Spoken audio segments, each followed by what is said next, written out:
Hi, welcome back guys. This is your friend, Wonderful Fanfics, back with amazing fanfiction. This is the second part of What If Deku Became Legendary Shield Hero. Now before starting, please give this video a like and subscribe to the channel if you want more videos like this. Now let's get into the fanfic.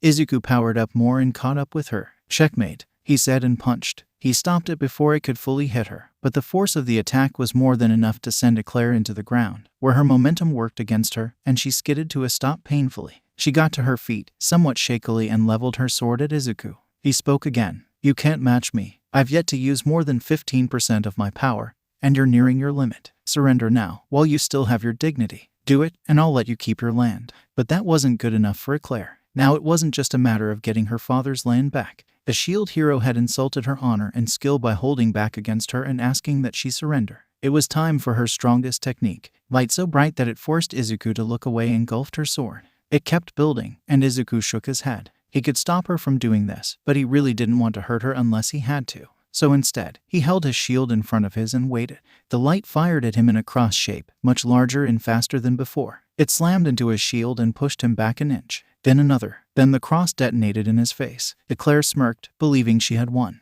But when the smoke cleared, Izuku stood there looking no worse for wear. Eclair, drained of energy from that last attack and horrified of how much stronger Izuku was than her, fell to her knees. She closed her eyes and waited for the finishing blow that never came. After about a minute, she opened her eyes to see Izuku standing there, concern in his eyes. Are you okay? That last attack didn't take too much out of you, did it? Stunned, Eclair answered in no. Then she came back to her senses and shouted, what the hell are you doing? I just tried to kill you and you're asking me if I'm okay. She jumped to her feet and started punching Izuku in the chest, screaming at him at what an idiot he was with a slight blush on her face. Over across the field, everyone was stunned. Itsuki was stunned at just how powerful Eclair was. It eclipsed him, Midoriya, and Ren. Even the three of them combined might not have been able to defeat Eclair. Pony, Raphtalia, Philo, Windia, and Melty were also stunned at Eclair's power, but also at Izuku's. They expected that final attack from Eclair to do something, but Izuku brushed it off like it was nothing. He's been holding back, Pony realized, even in fight where he looked like he was taking it seriously. He's been reining in his power and holding back. Raphtalia asked herself, just how much power does Izuku have? She paused. I thought I was finally beginning to catch up to him, but the gap between us seems bigger than ever. Even if she was shocked, Philo didn't care much about how much Izuku had been holding back. She just thought it was funny that her daddy was so strong. Windia asked the important question. Is he still holding back, even now? That attack was more powerful than anything he's ever dealt with before, and he wasn't even injured. Does he still have more strength locked away, waiting to be unleashed? Back with Eclair, she had finally stopped hitting Izuku and bowed to him. As agreed upon in the terms of our duel, the rest of this region is yours now, and I will serve you in any way I can, until the day I die or defeat you in combat. Then she stood and looked incredulous. The rumors say that your strength is infinite. I didn't realize just how true that statement was. How much more power do you have locked away in that body of yours? With a smile, Izuku said, I doubt I can refuse to claim the land. Eclair didn't miss how he dodged the question but didn't bring it up. But I can do this. Eclair Sieto, I hereby appoint you as my official protector of the people. You will travel around the entire region once a month, ensuring there are no issues. You will help people wherever you can. You have the authority to act in my name when I am not present and can make decisions for towns and cities in the region so long as I am not present.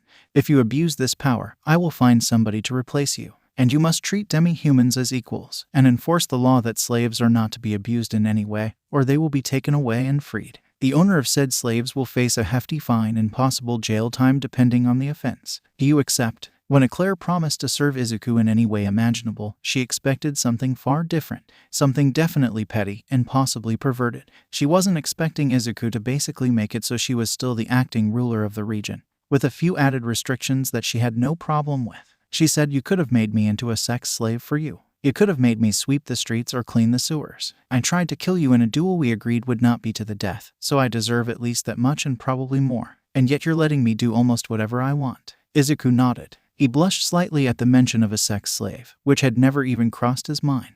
I could have, but you were trying to get your land back and defend your honor after I insulted you by holding back, and you have the will to make changes that need to happen for a better world. I need people like you because this world needs to change if it is going to grow and thrive after the end of the waves. This could blow up in his face horribly. She could abuse said power and do tons of damage before he found out and replaced her. And yet, he trusted her enough to do what was right, even after she tried to kill him. Why, you idiot. Fine. I accept your offer. Thank you for your generosity. With a smile and a nod, Izuku said, there's no need to thank me. Besides, you could probably do a better job than I could. I'm not much of a leader. Somehow, Eclair doubted that was true. But she didn't argue, just nodded and agreed. One last thing before you start your monthly trip. Make sure Itsuki doesn't cause any more trouble. Just the threat of him being out here nearly crippled the village. And take him with you. He needs to learn what it really means to be a hero. And I have a feeling you can help him with that. Eclair nodded and said, understood, Lord Midoriya. I will be on my way shortly. After I return to my father's manor and get some supplies and transport for the trip, I will begin and make sure he comes with me. She left without another word,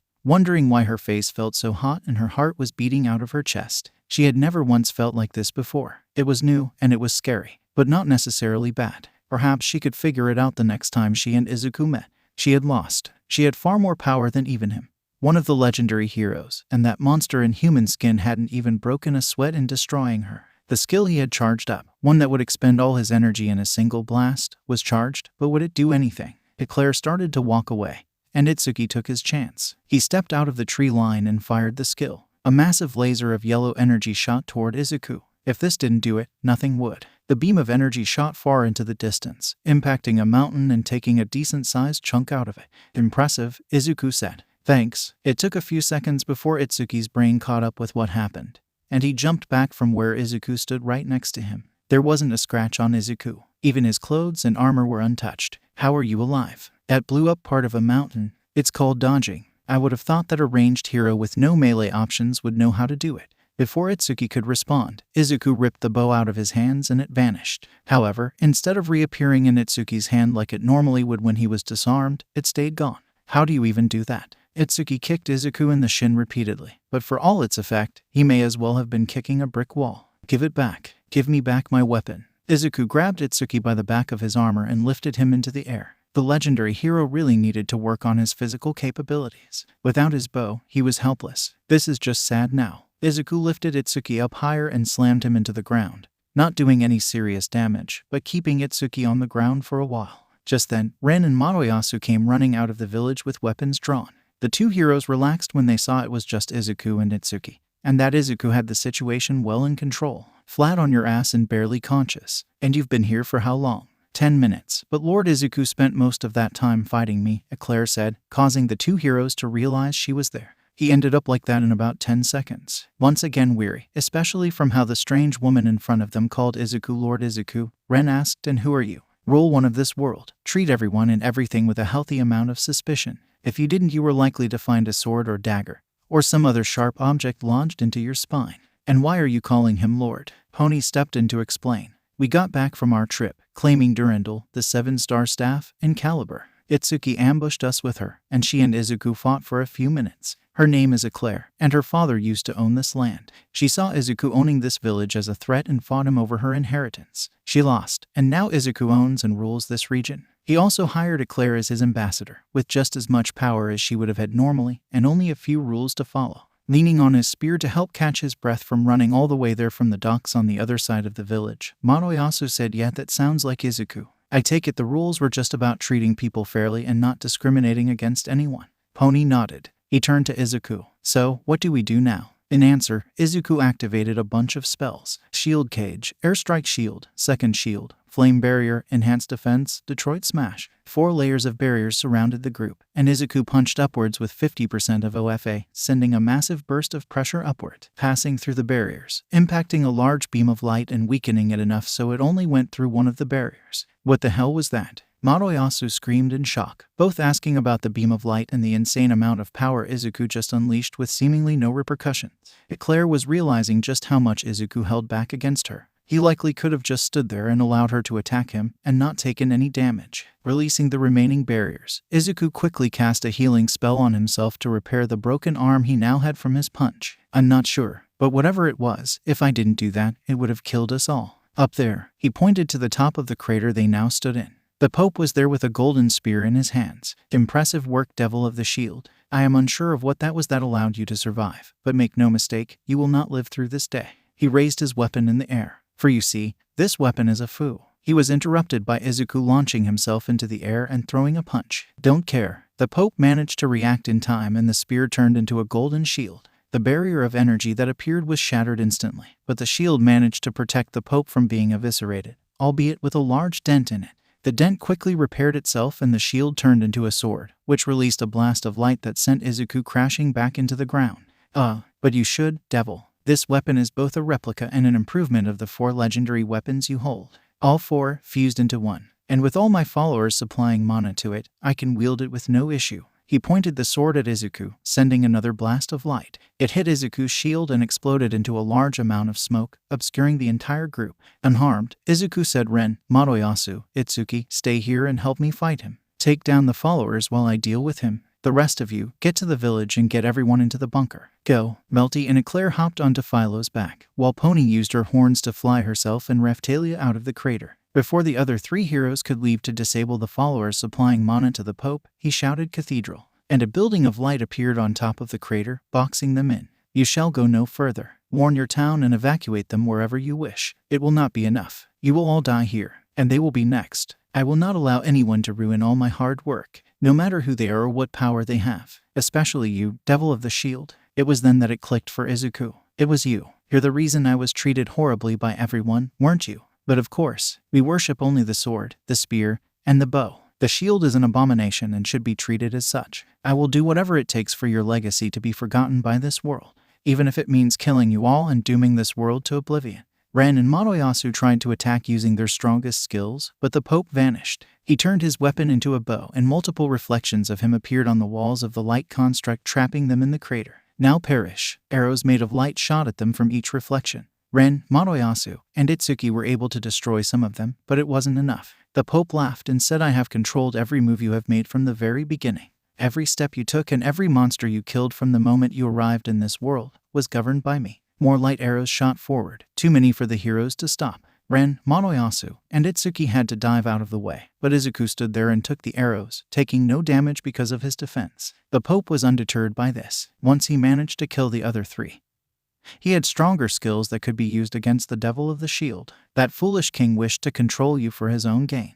The evil monarch barely held back by the benevolent Pope. But I was always the one in control. It was I who coached that worthless princess on accusing the shield. It was I who informed her of the shield's slaves. That duel was supposed to be rigged from the start. But the spear hero was far too weak to stop you. Everyone else I sent has failed. So now I have to do my own dirty work. And you will disrupt my world no longer. Perish. Hundreds of light arrows shot from every direction. It would be enough to kill the 3 weaker heroes, and the Pope still seemed to have enough energy to fight Izuku afterwards. Izuku, who had gone silent at the Pope's reveal, let loose a rage-filled scream. The ground shook and cracked as a wave of energy exploded off of him. Ropes of black energy shot out of his body, snatching the arrows out of the air and shattering them. Izuku started floating off the ground into the air. Green lightning crackled all around him and his shield changed form over and over again. First, it was a smaller green shield shaped like fire. Then it turned into a massive red, white, and blue shield with a golden outline. After that, it became a dark purple shield with air swirling around it.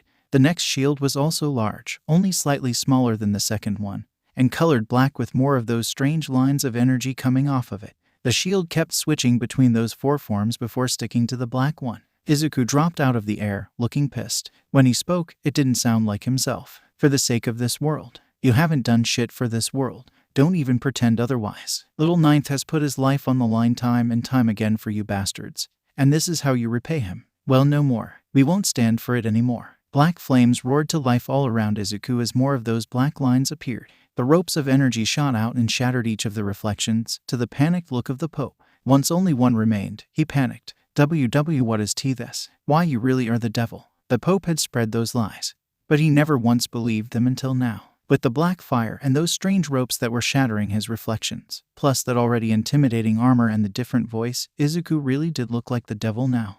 "Stay away from me. Where did all that bravado go? You make me sick. You have this whole world wrapped up in your lies, and instead of trying to do good and protect people from the monsters and the waves, you try to control everyone important and leave the common people to rot. Well, no more. This is the end of all that. But before I kill you, take a good look at this kid in front of you. He's suffered more than you can possibly imagine. From the time he was 4, he was discriminated against and abused. People refused to serve him or help him because he was different. Then he came to this world, and he thought it would be different, but he was wrong. It was exactly the same as his. But he fought, and he fought, and he rose above all of that. And instead of hating this world and his own, he still did his best to help others. This kid right here is a real hero, power or not, and you tried to ruin all of that. I say, be damn glad you failed. Because if you didn't, even without his power, he would have become the biggest threat this world has ever seen or ever would see. And it would have been your fault. This kid. The Pope realized that whoever this was, it wasn't the shield hero. Who are you? Not like it matters to a dead man, but you can call me Fifth. And with that, more of those black ropes skewered the Pope, and black fire burnt him to ash. Then, they grabbed the golden weapon the Pope had been using, and shattered it into tiny fragments that were then also consumed by fire. The construct collapsed all around the heroes, and the black ropes and fire vanished. Izuku's shield returned to normal, and he passed out. The last thing he remembered was an unfamiliar voice shouting for him before everything went dark. Shield hero, shield her. Kid, wake up, kid. Izuku's eyes fluttered open slowly, and he sat up. His body felt lighter than usual, and his head felt fuzzy. Come on, get up. We need to talk. Izuku sat up to see who was talking to him. It sounded familiar, but he couldn't place it. He fully opened his eyes and sat up with help from whoever was talking. That same gruff voice said, "There we go. We let you sleep long enough. Now we need to talk about what the hell is going on." The one speaking to Izuku currently was a large bald man with a bit of stubble wearing leather pants and a leather jacket with gold-plated shoulder pads. On his chest was a bandolier of bullets, and there was a pair of goggles on his forehead. "Who are you?" Izuku asked, trying to back up but finding that moving was hard. He couldn't move his arms or legs at all. In fact, everything below the neck was numb. Looking down revealed that below the neck he wasn't quite solid. Black smoke obscured most of him. To his surprise, he didn't freak out at all, simply accepted his situation for the moment. Standing Izuku up, the man said, "I'm Degoro Banjo, Pro Hero Lariat. You can call me Degoro or Fifth." "Fifth?" Izuku asked, looking around. He saw 8 other figures, trying to find an answer to what Fifth meant. The answer came when he saw the massive flaming figure of All Might, staring straight ahead. "You mean the 5th user?" Another man, this one not much older looking than Izuku, with long white hair and a build that was practically skin and bones, spoke up. Indeed, he sounded like he was constantly fighting back a coughing fit. "Every person here was once a holder of One for All. When we die, our consciousness is transferred to the quirk, among other things. Once there, we are able to see the outside world through the eyes and ears of the current wielder. Unfortunately, we are normally unable to affect the outside world at all. But we can get to that later. I am Yoichi Shigaraki, the first wielder and half of the reason this quirk exists at all." Degoro spoke up again. "We'll keep this meeting just between the 3 of us. The others can introduce themselves next time. First order of business." He took a deep breath. "What sort of nonsense did you get dragged into?" He got a chop to the back of the head courtesy of Yoichi. Now, Yoichi said kindly. "This is by no means Izuku's fault. Though, it is incredibly strange to be pulled into another world, with this Keeper of Shadows leaving you a couple of notes saying that you're here to save it from destruction. It makes me wonder though. He said that things here are worse than normal, so he brought you here. Did he mean the waves themselves, or something else? Maybe that glass woman is part of what makes it worse, because she was far stronger than even the other 3 heroes." Izuku said, "I don't know. I have no idea if fighting the waves is even what I'm supposed to do here. I really wish I had more information to go off of." Nodding, Degoro said, "Us too. But right now there isn't much we can do about that. We need to talk about the real reason we brought you here. During the fight with the Pope, you got pissed enough to activate that cursed shield against your will, and one of those dragon souls would have made you go crazy. You would have killed him, and I know you wouldn't have wanted that on your hands. So I took over your body and dealt with it for you." "What?" Izuku asked blankly. He knew that the dragon souls in his shield were able to affect him, but losing control completely was new, as was apparently being possessed by a ghost. Yoichi knew that he needed to step in again. "Do not worry too much. We would only be able to take over your body in extreme situations such as that, where your mind has been compromised. In those cases, should you start going too far or end up in a dangerous situation where someone needs to be in control, one of us will step in." Originally it was Nana who wanted to step in, but Degoro convinced her otherwise. The next question that needed to be asked was one Izuku dreaded the answer to. "So, the Pope isn't dead?" "Oh no, I killed the fucker. He was a cold, heartless son of a bitch with way too much influence. He wasn't somebody you could just arrest, because he would have somebody break him out or clear him of any charges. So, I did what I needed to do. Besides, nobody screws with my family and gets away with it. If you ever need anything, just give all Uncle Degoro a shout." The 5th user flipped between serious to jovial in an instant, almost giving Izuku whiplash. "Now Yoichi wants to show you something else." Turning Izuku around, Yoichi let Izuku inspect the area and the void beyond it. In the immediate area was a group of 9 chairs, 6 of them occupied. Yoichi and Degoro were standing and talking to Izuku, and All Might was just hovering behind his, frozen. "Don't mind him. His vestige isn't complete yet. Once he passes, hopefully from natural causes, he'll be upgraded to the full version. What I need you to see is this. Past the circle of chairs, at the edge of the void, was a glowing green portal. What is it? Izuku asked. It didn't seem like a part of One for All, and yet it didn't seem foreign either. Just like One for All has an inner world, so does that shield you have. We are unable to cross the barrier between the two, but we can communicate across it. The thing is, your shield and One for All are remarkably similar. One for All stockpiles energy and absorbs the quirk of the one who holds it. Your shield can take in materials from every enemy you fight to make itself stronger. Long story short, each one is trying to absorb the other. Because of how powerful both of them are, it will likely result in a fusion of the two instead of one or the other becoming dominant. It'll happen soon because we can only hold it back for so long. After a small pause as Izuku processed this information, he slowly asked, "Who have you been communicating with?" Yoichi grabbed Izuku's shoulder, as the only way Izuku could move was with assistance from one of the vestiges, and led him over to the portal. Once the two got close enough, the portal opened and revealed the other side. It was almost identical to One for All's inner world, with two key differences. Instead of there being 9 chairs, there were only 2. The other difference was in the fog that made up the limits of the inner world. Instead of being black, it was dark green with streaks of red lightning occasionally flashing in random spots. Inside the other inner world were 3 figures. 2 of them Izuku recognized as the 2 dragons he had slain and absorbed into his shield.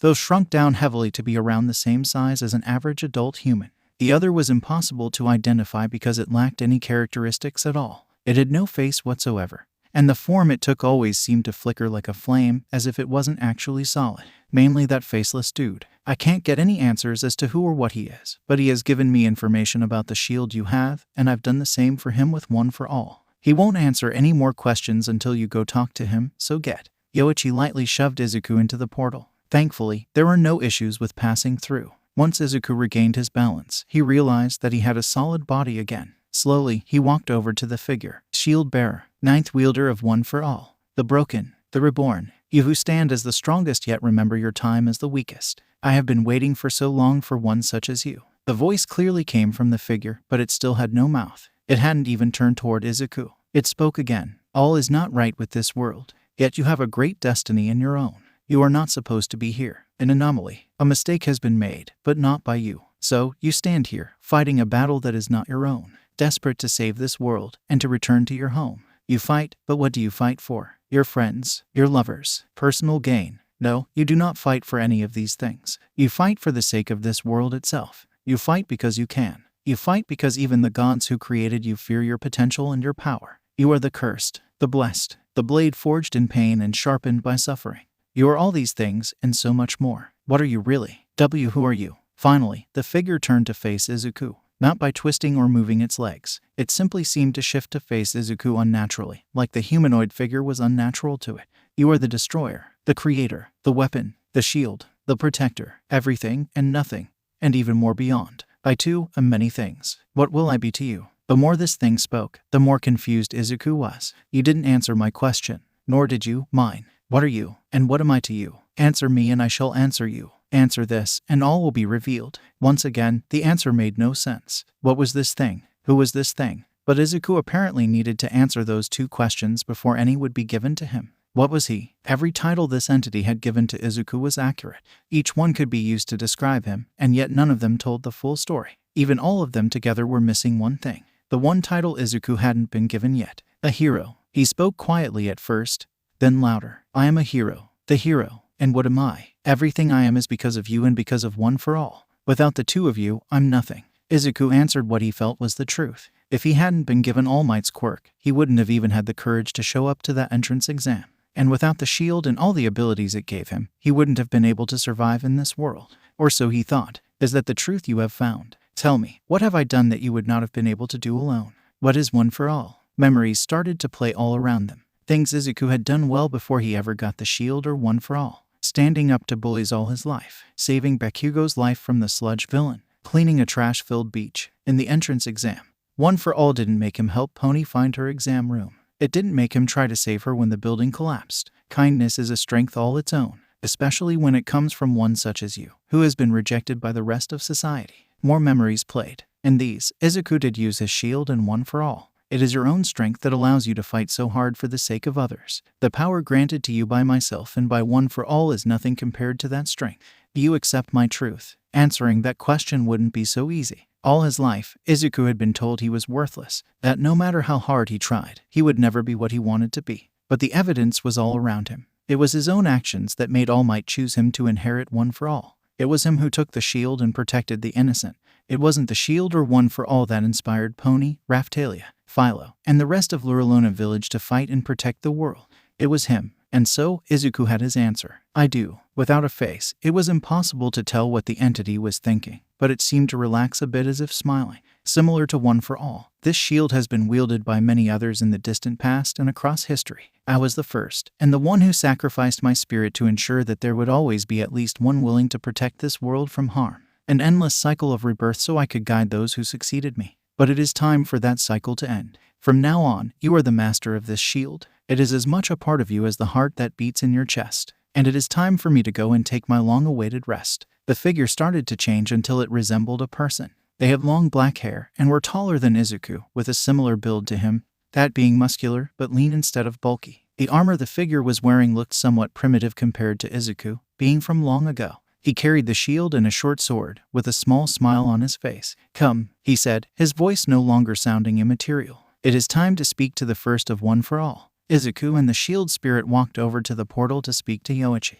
With the two side by side, Izuku realized how similar the spirit and Yoichi looked. The same face and hair, the same eyes, and the same sort of calm the two shared. Ah, yes, I see you've noticed how similar we look. That is no accident. I have long since forgotten what I looked like. However, no matter what form I try to take, two things stay the same. My hair and eye color are always black and green. I modeled this body after Yoichi, with a couple of key differences, as you might be able to tell right away. It's kind of funny to see what I might have looked like if I was healthy. So, what do you need to talk about? Yoichi asked, bright green eyes looking between the two on the other side of the portal. Also, any clue as to what his name is? Shaking his head and adopting a sad look, the spirit answered, it has been so long since I trapped my spirit in my shield that I have forgotten every trace of my former identity. He perked up as best as possible, knowing nothing could be done to help him. He had long since been forgotten by history anyways. On to other matters. Izuku Midoriya is ready to wake up. However, as our two worlds have been merging, he requires both of our permission to do so, and I believe he truly appreciates who he is now. During our chat, I helped him conquer his feeling of inadequacy. However, the red lightning has not gone anywhere. That is his rage. All the negative feelings he has collected over the years, yet never released. Looking past the two, Yoichi saw what he was talking about. I see. Unfortunately, I am ill-equipped to help with that issue. Emotions were never my strong suit when I was alive. And very little has changed after 200 years of being stuck in this godforsaken quirk. No, Yoichi wasn't bitter about this quirk stealing him away from a peaceful afterlife. What made you think that? Anyway, that could end up being an issue. Black Whip was activated when Daigoro took him over, and there's no undoing it, seeing as it's powered by emotion. Anger especially, having a lot of bottled up emotions can cause it to go haywire. You will need to deal with those emotions eventually, ninth, and sooner would be better than later. But that can be saved for another time. Oh, and before I forget, you have two of the quirks stored inside of One for All activated. Float and Black Whip. Your shield seems to have unlocked shields related to them, so that might help with control. Now wake up. You've slept long enough. Indeed, those around you are starting to worry. It is time for you to awaken. But remember what we discussed today. You are the best of us all, Izuku. You must never forget that. Oh, and if you ever need to ask for me, call me Neo. Just so you have something to call me instead of the spirit. A bright light encompassed Izuku's vision, and the inner world around him vanished before the light. In the waking world, Izuku sat up and saw he was back at the capital, in a hospital bed. While he had never needed to enter before, Izuku recognized it as the hospital wing of the castle, which they had passed on the way to their suites the first night in this world. All around him were concerned faces, most of them asleep, which told Izuku he had been there for a while, including one Izuku didn't recognize. The stranger was the only one awake around him, the rest asleep. Clearly, they had been here a while waiting for him to wake up. The stranger spoke. Ah, you are awake. Allow me to introduce myself. I am Myrlia Q. Melremark, Queen of Melremark. I must thank you for what you have done for this kingdom and my daughter. The queen wore a purple dress the same color as her hair, with a white collar around her neck and white frills on her shoulders. She carried a white fan in her hand but didn't cover her face with it. I apologize for not waiting for you to recover more. But in times like these, every second counts to prepare for the waves. It has come to light that my elder daughter and my husband have committed grave crimes against you and against this country. They shall be punished accordingly, and you shall be compensated for the strife they have caused you and your party. Seeing as he had just woken up after who knows how long, Izuku was out of it and didn't fully process what was being said. Not to mention, he was still processing the death of the Pope and what he had talked about with his predecessors in his inner worlds. I see. Laying back down, Izuku asked, how long was I unconscious? It has been 3 days since the fight against the Pope. The other 3 heroes have told me that you were not yourself at the end of that battle, so his death cannot be blamed on you. And even if it could, I would not press any charges against you as you were defending yourself from his attack. Once again, Izuku just nodded, not fully processing the words of the queen. Are you still unwell? Should I summon the healers to check on you? With a shake of his head, Izuku answered, no, I'm fine. What will their punishment be? He didn't care much, but he should at least ask, to make it seem like he was paying attention. The queen bit her lip anxiously before answering. The penalty for crimes as severe as theirs is execution. I wish to show the people that not even those in power are immune from consequences, so they will suffer the most severe consequence the law can deliver. That finally sunk in. Executed. Is there another way? Those 2 were awful to him and others, sure, but did they deserve to die? Then he got an idea but chose to let the queen give her answer. She nodded and spoke softly. A life for a life. For them to be saved while still obeying the law, someone of equal standing to themselves must willingly offer their own life to save them. As the acting ruler, I have the power to choose a separate punishment I choose appropriate. But should I save them, my people may see it as me condoning my family's actions and rebel against me. I wish for nothing more than the safety and comfort of my people. Therefore I must go through with this course of action. You can't change the punishment, and I doubt the other 3 heroes have the authority to do so either. But I was the one who suffered the most from their actions. I do believe that in this kingdom, the victim of a crime is often also able to decide on a punishment, instead of going with the one decided by the law. I would argue that this would be a similar situation. And while it could be seen as ridiculous to allow a regular citizen to choose a punishment, a legendary hero would be different. Izuku knew he had to do this, even after what they had done to him. He still didn't trust the throne, but they didn't deserve to die. The queen nearly collapsed from relief. You would do this? Truly? Izuku nodded, and she couldn't help but ask, they have done so much, and yet you would still spare their lives. Why do this? Because a real hero recognizes that any unnatural loss of life is a waste. I already have 1 person's blood on my hands. I can't just sit by and watch 2 others die when I know I could do something about it. Not only was the meeting with his predecessors helpful to make him realize how short he was selling himself, but it also let him reflect on his actions. And he found himself asking, is this how a real hero would act? He had been cold and almost cruel at times. Nodding slowly, the queen spoke gently, as if to avoid pushing too much and causing Izuku to change his mind.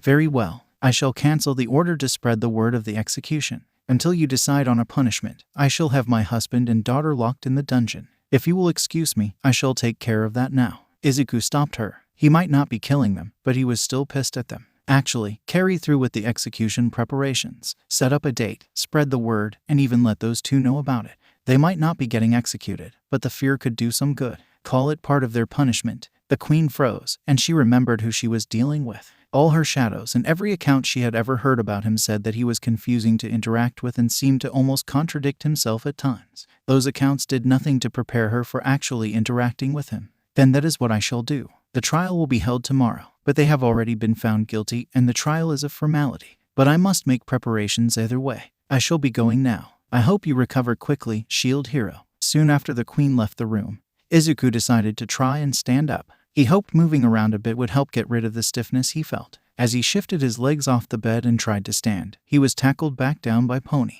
You're awake. I was so worried when we got back. And you were unconscious. Raphtalia and Windia were a mess too. We couldn't find anything wrong with you, but you wouldn't wake up. Pony released Izuku from the vice grip she had him in and shook Raphtalia awake before moving on to Windia. Izuku. Raphtalia also tackled Izuku, keeping him from getting up. What happened? You were passed out when we got back. Nothing we did would wake you up. The healers had no idea what was wrong. All they could tell us was that you were almost completely out of mana. I'll tell you in a bit. First, I want to get out of here. Staying in hospitals makes me uncomfortable. Because of his quirkless nature, most doctors refuse to treat him, some literally throwing him out of the hospital because his disease might make other patients uncomfortable. Because of that, he usually avoided the places as much as possible in his world. Behavior like that didn't go away so easily, so while he was fine entering a hospital to treat a patient, actually staying in one was not something he would do willingly. Raphtalia helped him stand and said, "I understand. Also, I found a note in your hand last night. We didn't read it yet, but I think it might be important if somebody put it in your hand to find when you woke up. It's in your bag." Izuku reached into the thick leather bag to confirm what he expected. It was another note from the Keeper of Shadows. "Your job is almost complete. The waves are not the true threat. Gather your allies and prepare yourselves. The real threat is not one you can fight on your own. When the time comes, remember these words. Both can be saved. If you succeed in your next goal, you will be able to stop the threat once and for all. Good luck, the Keeper of Shadows." Because the queen said that she needed to make preparations, Izuku expected it to take at least a couple of days until the trial, with the execution happening the same day or the day after. However, that wasn't the case. The very next day after Izuku woke up, the trial was prepared. No word was spread about an execution, just an extreme punishment should the ones on trial be found guilty. Rumors were spreading about what that punishment could be, and while execution was one of the theories circling the city, it wasn't one of the popular ones. And people were also speculating about who was being charged. Izuku and his party were a popular theory, but it was also shot down fairly quickly by the fairly strong argument that Izuku would just fight his way out if need be. And there was nobody around strong enough to stop that from happening, as he had proven multiple times. When you added his party into the mix, it became an even larger impossibility. All non-essential staff and the other heroes' parties were forced to leave, likely to reduce the number of people who might want to free Main and the king. Certain members of those parties were pissed about it, but even the dumbest members weren't stupid enough to try and barge in with all the guards patrolling with heavier force than usual. On the way to the throne room, where the trial would take place, Izuku, Pony, Raphtalia, Philo, and Windia were stopped by the other three heroes. "Izuku, glad to see you up and moving already. Whatever it was you did against the Pope, it didn't seem to do any lasting damage," Ren said as calmly as he could manage. Izuku gave a short chuckle before saying, "Maybe it looks that way. But I'm still exhausted, and my mana hasn't fully recovered." Physically, he felt fine, but he couldn't perform even the smallest feat of magic at the moment, and he sort of just wanted to go back to sleep. But that wasn't an option right now. On the plus side, he managed to convince everyone that he didn't need to use a cane to get around. Still, it was strange that despite it being a quirk, Black Whip activating for the first time drained his mana completely. It didn't even use mana when he managed to use it again either. The real answer for that was that Banjo was messing around with Izuku's fire magic during his time possessing Izuku and had no idea about Izuku's limits or how to avoid spending all of Izuku's mana in a single ultra-powerful spell. When one was completely drained of mana, it took longer for mana to regenerate, and it was impossible to cast magic until a person's mana had fully recovered. By the way, have you seen Main? I haven't seen her at all after the fight. It isn't like her to just disappear like this, Madoyasu asked. Izuku realized that none of the other heroes were told why they were all meeting up. With how deep Madoyasu had been trapped in Main's web of lies, it would take a lot of effort to break him out of it, something that Izuku hoped he could start before the trial. "You know there's a trial going on. Who do you think that trial is for?" Itsuki answered, "I sort of thought it was going to be for you. One more trial to declare you innocent and clear your name for good, something like that." He was still bitter about his imprisonment in Izuku's village, but there were more important things to focus on at the moment. And he did believe that Izuku was innocent and didn't try to rape Main or mind control Melty. Ran and Itsuki seemed to share Itsuki's beliefs about the trial. "No, the queen already made a public announcement telling everyone I was innocent when she announced the trial. Remember, the ones who are going to be on trial are." Before Izuku could finish, a servant approached them. "You are requested in the throne room. The trial is almost ready to begin." Izuku, his party, and the other three heroes entered the throne room. There were multiple other people there, a few other nobles, and the trusted servants of the queen, the Shadows. One of those shadows held a crystal ball to broadcast the trial across a few locations so everyone in the city would be able to see it.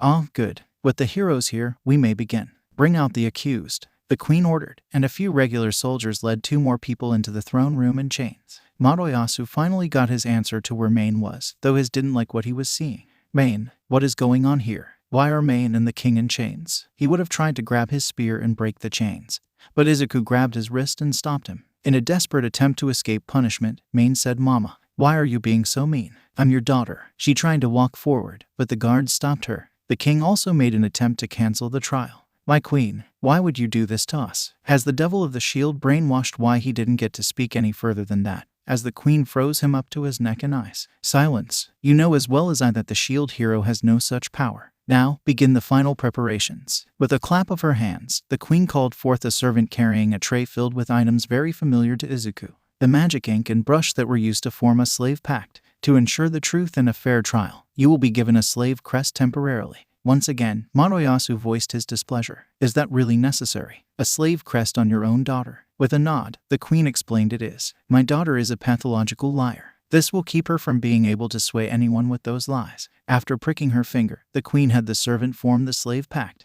After another moment, the king was freed from the ice, and both he and Mane were put at podiums. The trial can now begin. Beware, your crimes are plain for all to see. Because he was still trapped in the web of lies Mane had spun for them, Midoriya continued to argue about the trial. You can't accuse them of anything. Not without proof. And what crimes are you accusing them of anyways? While Izuku rolled his eyes, not really believing they had to start there, the queen said an excellent place to start. First, summoning the 4 cardinal heroes to one place. Such an action has not only stunted your growth as heroes, but it has also nearly doomed the other countries of the world to destruction as they have had nobody to defend them from the waves. The king spoke up to defend himself. I did what I did for the good of the country. Without the heroes, we would have been destroyed by the second wave. We barely survived the first. And yet, you knew I was already at a meeting between our neighboring countries discussing how best to go about the issue. Had you waited until I returned, the discussions would have ended smoothly, and I would have returned much sooner, and we would not have had to worry about a second wave. The next issue is conspiring with the 3 Heroes Church in an attempt at murdering both the Shield Hero and the second Princess Melty Mel remarked.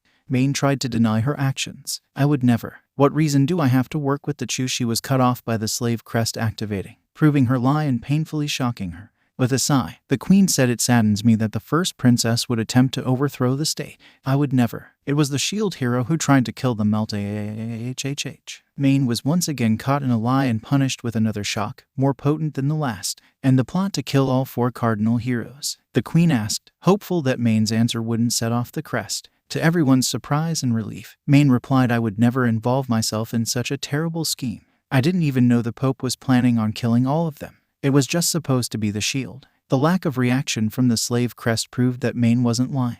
Izuku wasn't even surprised that the only truth she had told so far was about wanting him dead. Midoriya was the happiest of all. You see, Mane didn't want to hurt us. It was all the Pope. And is it true that it was her plot to kill the second princess and take her place as heir to the throne, setting fire to the forest in the process? Mane tried to deny it, but was shocked again, each shock getting stronger than the last. Even the king was horrified by that answer. Each question revealed more and more of the truth. Mane was undeniably guilty, as was the king. It took almost an hour to get through the trial, with Mane almost passing out at the end due to the pain, but eventually, it did end. My verdict is final. The 2 of you are guilty of all crimes. Due to the severity and number of your crimes, I sentence you both to death, effective immediately. Prepare the execution ground. It was fairly safe to say that absolutely nobody was expecting this outcome.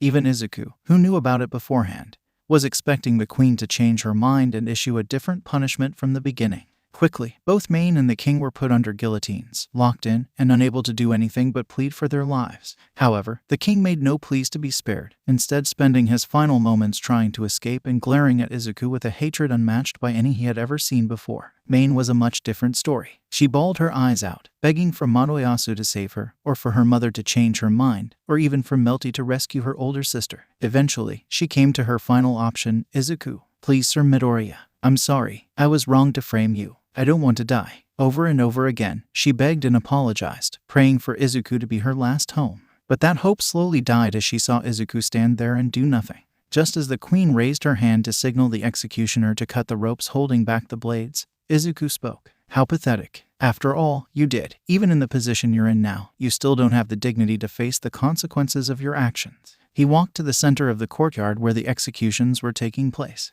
You dare to beg me for your life, after you destroyed my reputation and tried to kill not only me but your own sister. It was the queen's turn to be worried. She paused, waiting for Izuku to suggest a different punishment, but if he didn't, she would follow through with her original plan. After all, she had no right to expect anything from Izuku, not even for him to honor his word. Not after what her family did to him. She was saved from having to sacrifice herself, thankfully, because Izuku continued. But enough life has been lost. Countless have died for no good reason, sacrificing themselves to fight back these horrible waves, because the heroes were too busy getting wrapped up in your plot to help them or become strong enough to fight the waves. You dying now would not make up for that. Nothing you do will ever make up for that. which is why you will never be able to stop making up for it.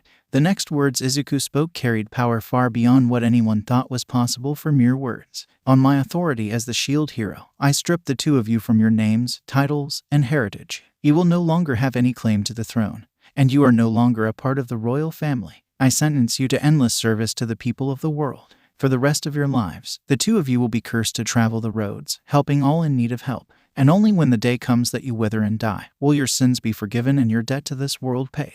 Powerful magic coursed through the air, invisible chains wrapping around the two former royals. And as the magic faded, everything was different. Try as they might, nobody but the Queen, Melty, the four heroes, and Izuku's party could remember the names or former positions of the two cursed souls. It was clear they were important, but nobody knew why. They were released from their chains and taken away from the guillotines. Once the two were taken away to be dressed in commoners' clothes and equipped for their tough journey ahead, Izuku was approached by the other three heroes. What the hell was that, Izuku? Moroyasu asked. I've never seen anything quite like that. Ancient magic, part of the magic that binds the balance of reality together. As the shield hero, I have a certain level of authority over most living creatures. I use that authority to bind the two of them to a cause for the rest of their lives. Izuku explained. He had learned a lot from his conversation with his shield spirit and OFA predecessors. Part of that was learning his place in this world. Itsuki said, so as your equals, we should have that same authority. He then thought to himself, and with my superiority to everyone in this world, I should have the highest authority, even above his. With a nod, Izuku said you should.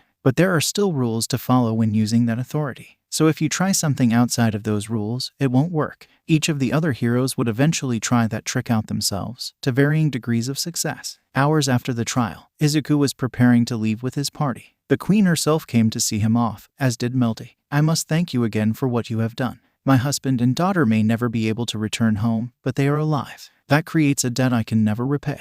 But is there really no way for me to convince you to stay in the capital? Shaking his head, Izuku replied, when I was labeled a criminal by the government, I dedicated myself to the people of this country. I found my place in helping them, and I'm better for it. Every second I spend here is another second where somebody out there might not be getting the help they need. I refuse to let that happen. I will work with you during the waves. And if you really need me, I'll be there as quickly as I can, but I won't stay. With a bittersweet laugh, the Queen said, it still amazes me, you know. Normally, your age would prevent you from joining the royal army for another year. Yet, even as the youngest cardinal hero, you are already making tough decisions that grown men and women never could. Very well, I will not try to stop you, though, and in 3 weeks' time, there shall be a party celebrating the achievements of the four heroes and honoring those that have fallen in the waves. But that is just a front, an excuse to get you all in one place. In reality, there is an important matter I must discuss with you all at that time. I'll be there. Now, it's time for us to leave. We have a few other things to do, and we've been away from Luralona village for longer than I wanted to be. Melty, are you coming with us? Izuku asked, already knowing the answer. The Queen looked down at her daughter, willing to support her no matter what decision she made. For the first time since getting there, Melty spoke. A ruler must be many things, but above all else, they must be strong enough to protect their subjects. To gain that strength, I must push myself beyond my limits. What was it you called it? Plus ultra. So yes, I will be joining you. Izuku smiled kindly and pulled out a wrapped package out of his back, along with a sheathed short sword. Then I don't think a frilly dress will cut it. And even though you have your magic, traveling the roads without some sort of weapon is a bad idea. Welcome to my party. Ah, here they come. I told you Mel would be coming with us, Raphtalia told Philo. Izuku and Melty came down the road to the castle gate, where the rest of them were waiting. You look great, Melty. That look really suits you. But loosen up a bit. If you stay wound up so tight, you'll be exhausted before we even get into our first fight. Melty had changed her dress out for a light blue shirt with leather armor on top of it. Her shorts would allow more movement and freedom, and she wore gloves to help protect her hands when she used her short sword. She had also changed her hair from a pair of pigtails to a longer braid down her back, making her look more mature and confident. Gone was the little girl who cowered behind something at the first sign of combat. She refused to be that weak for another second. Thank you. I hope I don't slow you all down too much. The 5 of them piled into the wagon, and Philo pulled it out of the gate and onto the main road toward Luralona village. Once they were on their way, Pony asked, so, where are we going first? Pulling out a map and spreading it out on one of the chests in the wagon, Izuku showed them the route they would be taking. This here is the lake we think Excalibur is in. It's almost directly to the north of Luralona village, so we'll go there first to restock on supplies and make sure everything is running smoothly there. But first, we'll stop about here. He pointed to a certain place on the map, just before a large forest. Unless something jumps out as us on the way, We'll stop here. Melty needs some practice with her sword, and the monsters here are at the perfect level for that. Once we get into the forest, we'll stop in the clearing for the night and then reach Luralona village by nightfall tomorrow. If everything goes to plan, that is. With the plan set, Pony and Raphtalia moved to the front of the wagon to deal with any people they came across. Izuku explained how they traveled a little bit more. Before, the two of you were mainly passengers. You didn't do much. Melty and Windia nodded, knowing it was true. Well, that will change now. We take shifts at the front, helping Philo steer so she can just focus on running and dealing with any tolls or people we come across. One of you will pull a shift with me, and then either Raphtalia or Pony will take the next shift with the other one. Normally, you can find any way you want to pass the time, but there are a few things you have to do first. Izuku showed the two of them the leftover merchandise they had so far. We're going to be stopping in a couple villages on the way. We're acting as merchants as we go to help make money. Each time we get going, whoever doesn't take the first shift secures all the leftover merchandise and makes sure it stays secure when we go over rougher terrain. Makes sense so far? The two newest members of the party nodded. You pass the time by crafting, correct? Melty asked, having witnessed it before. In the back of the wagon, Izuku had his medicine station, as well as a gem crafting station. Different medicines and accessories. Nodding, Izuku answered yep. Most of the time I stick to the medicines because the process isn't as delicate. With gem crafting, a single wrong move can end up ruining the whole thing, so I tend to hold off on that when I'm on the road. Anyway, for now, do whatever you want. In 3 hours, we'll switch with Pony and Raphtalia, so you have plenty of time. We have some books if you're interested, but as far as the actual traveling, it's usually pretty boring. I know Raphtalia and Pony nap a lot during their off time. True to Izuku's words, the next few hours were really boring. Even after switching, Melty didn't do much besides hold the reins and keep an eye out for trouble. That changed once the forest came into view. We're here. Philo, go ahead and stop once we get to the top of that hill there. Okay, Daddy. Right away. Philo sped up a bit, wanting to do something besides run soon. The monsters in this area weren't much of a challenge for her, but it was better than nothing. Everyone climbed out and Izuku started giving directions. He said we'll keep this to just Windia and Melty right now. The monsters here aren't very strong, so we don't have to worry about you two getting hurt. That means you can use this time to get used to using your weapons and powers in combat.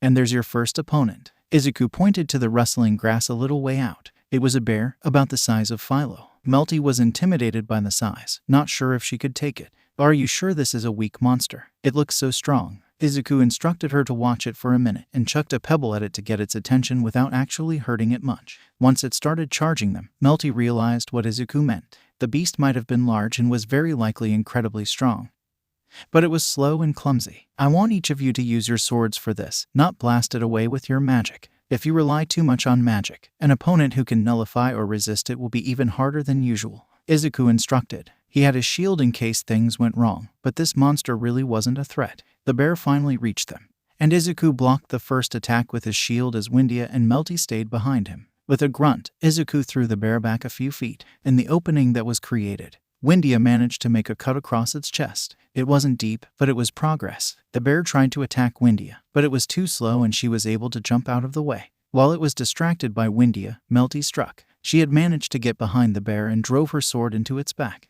The bear roared in pain and flung Melty off, only to be caught by Philo. Careful, Mel. It's slow, but it's pretty strong. You need to be faster than that to win. That same pattern continued for a while. Melty and Windia attacking using the opening the other one created, occasionally dodging an attack when needed. After a few minutes, the bear fell to the ground dead, and Izuku dealt with the body to prevent it from rotting. Good job, you two. You can each work with Raphtalia to improve your technique, but that fight should have given you an idea of how to fight. Now, let's get back on the road. We have a lot of ground to cover before it gets dark. 2 days had passed since the party returned to Luralona village. On the way, they had gotten into a few more encounters, which was good practice for Melty and Windia to get used to their swords and develop their magic even more. Windia herself was extremely powerful between her unique form of magic that nobody else had any success in replicating yet, and the 7-star staff she possessed. Her offensive capabilities were far more consistent than before, as was her ability to summon her wolf companion, who also got a significant boost in strength from the staff. Melty was no longer as far behind either. Her water magic was something to be feared after she got more practice with it, and her ability with her sword had greatly improved. Most regular adventurers wouldn't be able to touch her even without her magic because of her skill and speed. Windia also improved greatly with the sword, although Melty had started to pull ahead on that front. Although the improvements were very welcome, They also raised a question about Windia. How was it possible for her to wield both the 7-star staff and other weapons at the same time? Izuku raised a theory about that when Windia asked why he wasn't able to do the same. I think it comes from the fact that the vassal weapons follow slightly different rules than the cardinal weapons. You own that staff in a purely materialistic sense. What does that mean? Windia asked, looking down at her weapon. Izuku showed Melty his shield, and it changed to a few different forms. He then demonstrated a few of the unique abilities he was able to use with it. This shield is mine. It was from the very beginning because it chose me, and it's let me use its abilities to the fullest extent that I've been able to handle them. I still don't know everything it can do, and I'm not so arrogant to say that I'm the master of this shield, but I'm figuring it out. You're different. You chose that staff, not the other way around. So, it might not recognize you as its owner, and you can't use any of the special and unique powers it can give you. Yet, you need to earn that right. Looking up at Izuku, Windia was about to ask how. But before she got the chance, Pony answered the unspoken question. And that isn't an easy thing to do. It'll take time and effort, and very likely a dangerous and deadly battle. It's like how I got Durandal. She pulled out the powerful blade to show Windia what she meant. In the time Pony had wielded the sword, it had changed significantly. Before, the blade had been black with a gold hilt and guard. Now, the edge of the blade was gold. The rest of it was a typical silver color, and the hilt had been wrapped in dark red cloth. The guard had also shifted from gold to silver. It looks really different now, doesn't it? Windia was entranced by the blade and how different of an aura it gave off. Before, the sword didn't seem like anything special. The odd color was the only unique trait it seemed to have, and the way Pony used it reflected that. It was a regular sword with no special abilities. Now, it gave off an aura of power that elevated Pony to Izuku's level of power if he didn't use OFA. Pony said when I first claimed it, Durandal only gave me a small portion of its strength, even though I thought it was a huge difference. But now, Durandal has accepted me as its master and molded itself to better suit me. And now I can use all its powers. One day, the same will happen to you, and you'll see what makes you special enough to wield that staff. In contrast to Durandal, the 7-star staff was dull. It had reshaped itself slightly already, but not nearly as much as Durandal had changed. All that had happened was the staff adjusted its size, so Windia had to use 2 hands to comfortably wield it, and the gem had changed color from purple to light green. How do I master you? Windia thought to herself, not realizing that she was asking the staff that question as well. So, when the staff actually responded, it came as a total shock to her. Calm yourself, young one. Our time to shine will come. For now, know this. I find you worthy. Windia pulled back and dropped the staff in surprise,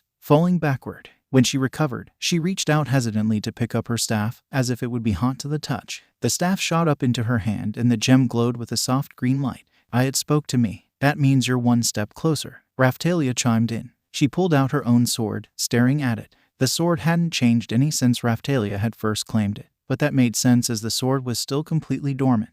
Caliber has spoken to me as well. Or maybe it was Excalibur. Either way, the swords want to be reunited. Even now, I can feel Excalibur out there, calling me. And now that I finally have the chance, I'm going to listen. Izuku knew what Raphtalia was about to say, but it didn't mean he had to like it. And I need to do this alone. It's like when Pony claimed Durandal. This isn't something I can have help with. So, I have to ask you all to stay here and wait for me to come back. Raphtalia was expecting some sort of complaint or argument, especially from Izuku. So it came as a total surprise when all he did was pull her into a hug. Stay safe and hurry back. Raphtalia smiled at Izuku's orders. She would do her very best to follow them. And if you aren't back by tomorrow, I'm coming to find you, even if I have to fight God himself. There it was. But that protective nature was part of why she fell in love with Izuku. Luckily, Raphtalia's destination was close by. On foot, she only had to travel for 3 hours before the lake came into view. It was a beautiful sight to behold. Perfectly clear water glistened in the afternoon sun, and multicolored fish could be seen swimming around. The shore was clean white sand that faded to bright green grass and other plant life. However, that changed as Raphtalia approached the water's edge. The clear water turned such a dark green it was almost black, and thick fog limited her sight to just a few feet. The once white sand was stained with blood and broken shards of metal that used to belong to swords and armor. Even a full skeleton, his armor partially destroyed and his sword shattered, leaving only the hilt laid on the ground near her. A sickly green glow pierced the fog, and Raphtalia heard a voice. It was clear, loud, and ethereal, but undeniably female. Many have come here. All of them shared the same goal as you do. None were worthy. None survived my test. You may wield Caliber, and Excalibur may have called to you, but that means nothing. Prove to me you are worthy. Prove why you deserve this weapon above all others. The fog cleared just enough to reveal a small dock that was previously not there. It was old and rickety, with the wooden planks that made it up rotting away in places. Raphtalia hesitated before another voice spoke to her. Like the female voice, it was clear, loud, and ethereal, but it brought her a certain comfort to her when she heard it.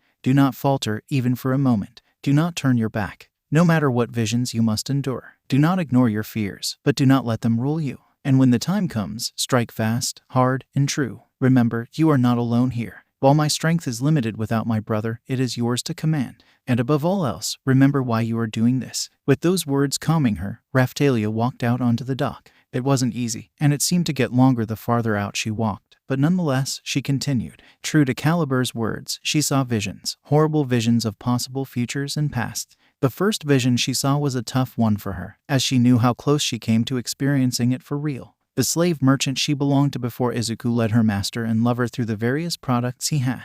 For a moment, Izuku paused to look at Raphtalia, alone in her cell. She almost pleaded for him to save her, to get her out of this hell, but knew better than to incite punishment. It hurt when Izuku walked off without so much as a second glance, instructing the merchant to show him products that could actually fight for him. Raphtalia wanted to smash the cages, murder the merchant, and force Izuku to take him with her, but she knew that if she gave in, she would fail and die. What could have happened isn't important. The only thing I care about is what is and what could be. The second vision offered no comfort for her. She saw those she loved bloody and broken on the ground, her own weapons gone and her body useless, the enemy that slew her loved ones taunting her for her failure, before moving in for the kill. The worst part of it was seeing Izuku, his shield and his chest pierced by a massive black sword. On his face was a plea for her to flee, to save herself before she suffered the same fate. And somehow, she knew that he had died protecting her from the blow that killed him, shoving her out of the way to try to block it himself. Pony was worse.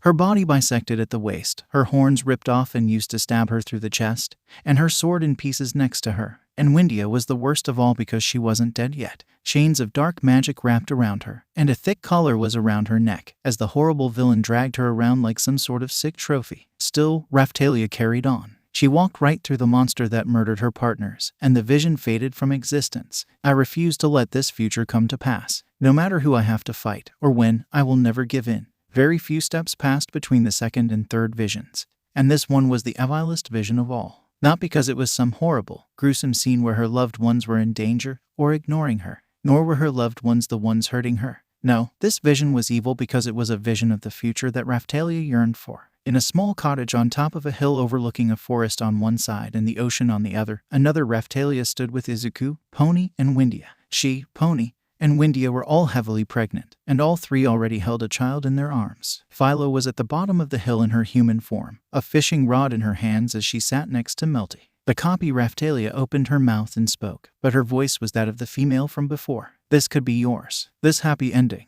Living a comfortable life with those you love by your side. Raising children like you so desperately wish for. No more fighting, no more hurting, no more danger. All you have to do is turn back and give up. My power is useful for more than just killing. After all, I could make all this happen and stretch this flickering momentary vision into an eternal future. Raphtalia wanted to say yes so badly, to turn back and live a perfect life with everyone. But deep down she knew it was an empty promise. If she turned back, all she would receive was a stab to the back and lose any chance at all to have this life. No, even if you would give me this, I wouldn't take it. Anything worth having in life is earned. All the trials and tribulations life throws at you are what make you strong enough to live the life you want. Taking the easy way out would only end in tragedy. If you've resorted to showing me this, I know you're getting desperate. But I refuse to be beaten by someone too cowardly to show their face. Enough of your games, face me yourself. Finally, Raphtalia reached the end of the dock. The fog cleared, and a woman was standing on the water that was clear once more. The dock, once old and rickety, was now in perfect condition. The beach was perfect and beautiful again. You would continue to fight, even if it meant throwing away any chance you had of a happy ending.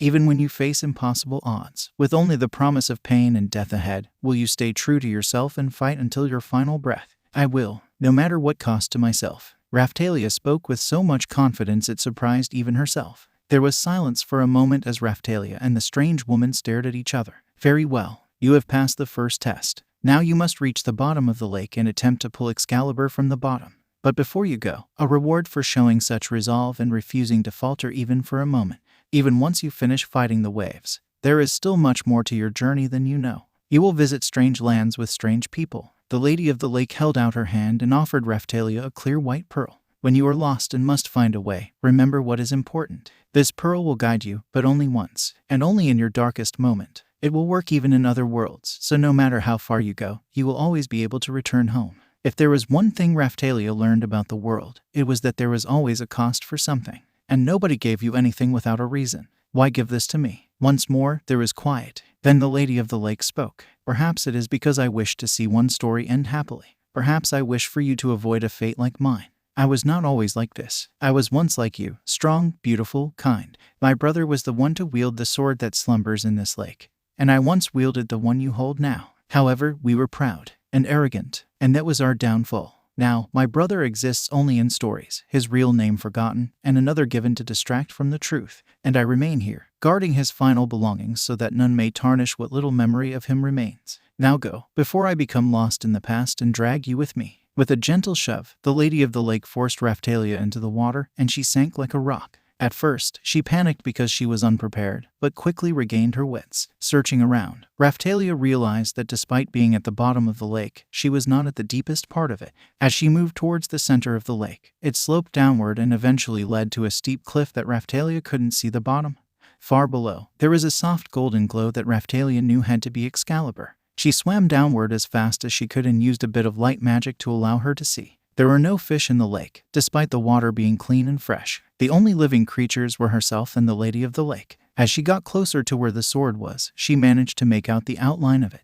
It was shaped exactly like Caliber but had inverted colors, a golden blade with a silver diamond pattern at the center. Raphtalia reached for the sword and wrapped her fingers around the hilt, and nearly lost her grip as she was pulled toward the surface of the lake. As she felt her grip slipping, she grit her teeth and lunged with her other hand, wrapping both around the sword with a firm hold. The water continued to try to pull her upward, but she refused to let go, and bit by bit Excalibur lifted out of the mud it was stuck in. With the sword freed, Raphtalia no longer had anything keeping her at the bottom of the lake, and she shot upward quickly enough to make her feel sick. She breached the surface and was shot out of the water like a cannonball, causing her to collapse on the shore. You did it. Congratulations. And thank you. The Lady of the Lake helped Raphtalia stand. You've freed me from my curse. She looked over at Raphtalia again and laughed to herself. It figures that the one worthy of wielding both mine and my brother's sword shares our magic. I was a master of dark magic, and my brother was a master of light magic. Normally those elements are hard to weaponize and deal damage with.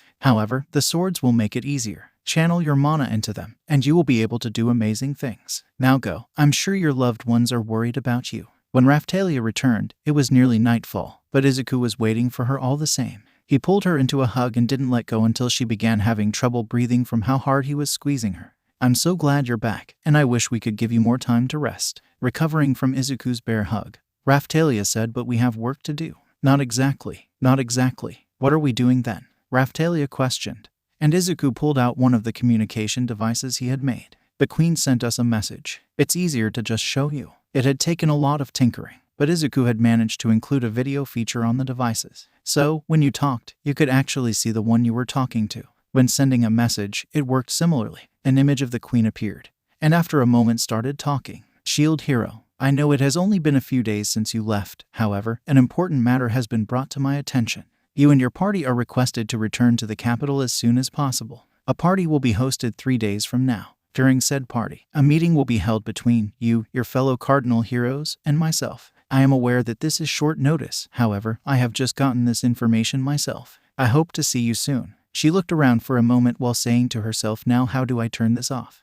Here the video cut off as the Queen managed to turn off the device. Izuku said, you don't have to come with us if you don't want to. If you want to take the time to rest and recover after whatever you faced, just say the word. The two of them started walking back to their shared house, where Pony, Philo, Windia, Melty, Keel, and Rafana were all waiting. While normally Rafana and Keel stayed in the village to defend it, they were getting tired of that. The whole reason they had begged Izuku to train them and help them level up was so they could go on adventures with him and help fight the waves. That was never going to happen if they stayed in the village. Dad, we want to go with you. We're tired of staying in the village all the time. The two of them had prepared a huge and well-thought-out argument to convince Izuku to let them go, but to their surprise, he just said okay. Did you tell your second-in-commands that you would be leaving for a while? As the captain of the guard and the head of the intelligence division respectively, Keel and Rafana each had responsibilities in the village. However, Izuku also made sure they had trained a second-in-command in case the two ever wanted to join in on adventure, or the unthinkable happened and a replacement was needed.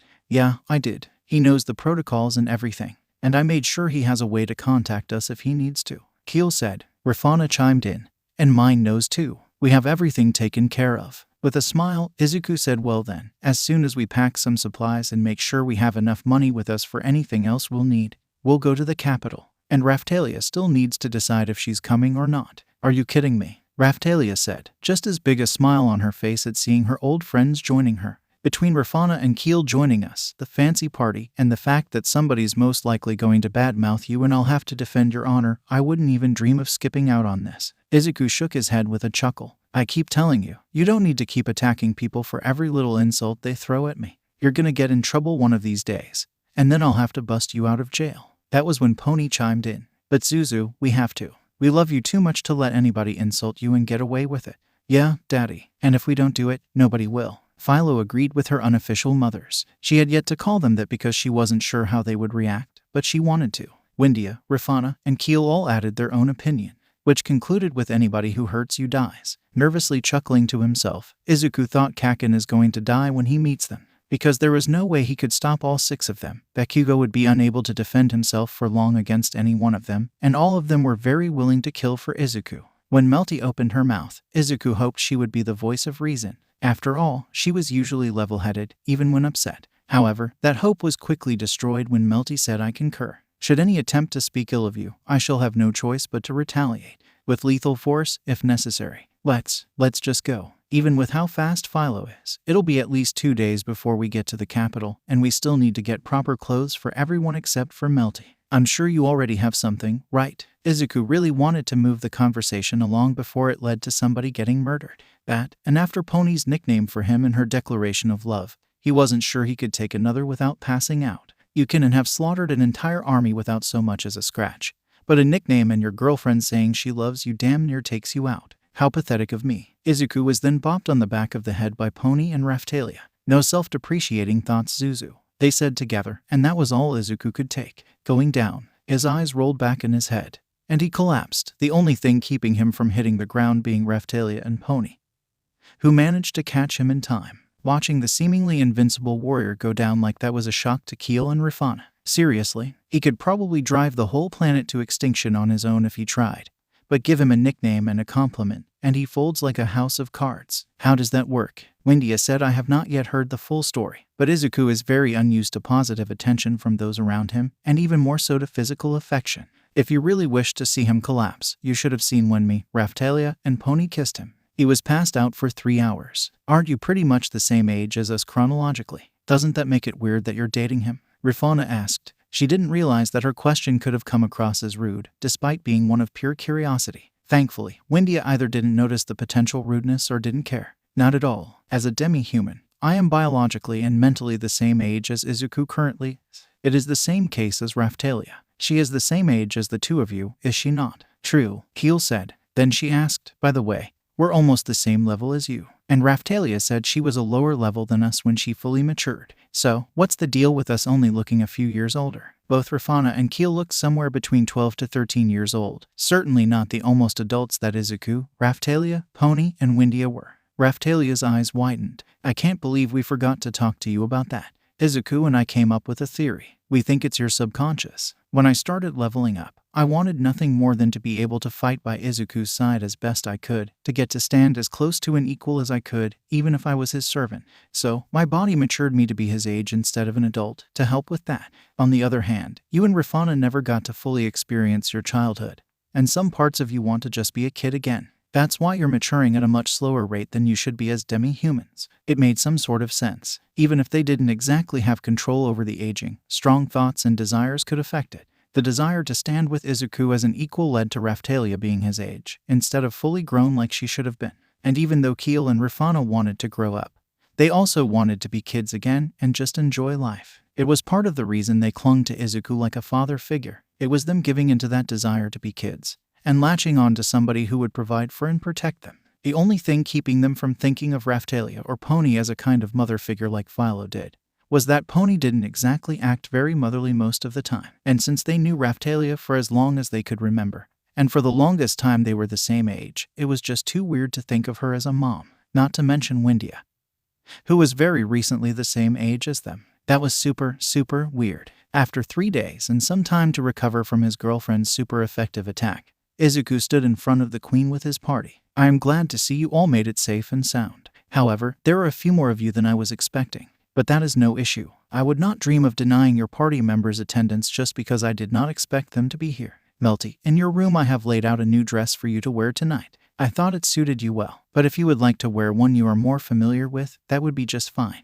Oh, and you look adorable in your adventuring gear. Mother, Melty blushed red, no longer wanting to be part of this conversation. Please do not embarrass me in front of Sir Izuku and Philo. Oh, just those two. How interesting. The queen noticed how Melty was sneaking glances at the two she mentioned. It was clear she held the opinion of the shield hero in high regard and wanted to impress him to earn his approval. But with Philo, it was a different kind of glance, one that the queen knew well and couldn't be happier for. Oh, very well. But you know it is the duty of a mother to embarrass her child, even if we are royalty. To avoid further embarrassment, Melty ran off to her room to prepare for the party later that night. The queen laughed as her daughter fled but quickly schooled her expression back to neutrality and said, I am also aware that you may not have the proper attire for an event like this. I have hired the best tailors in the country to create outfits for you all. Although as there are a few more of you than expected, it may be easier for Philo to go with my daughter and see if any of her dresses fit.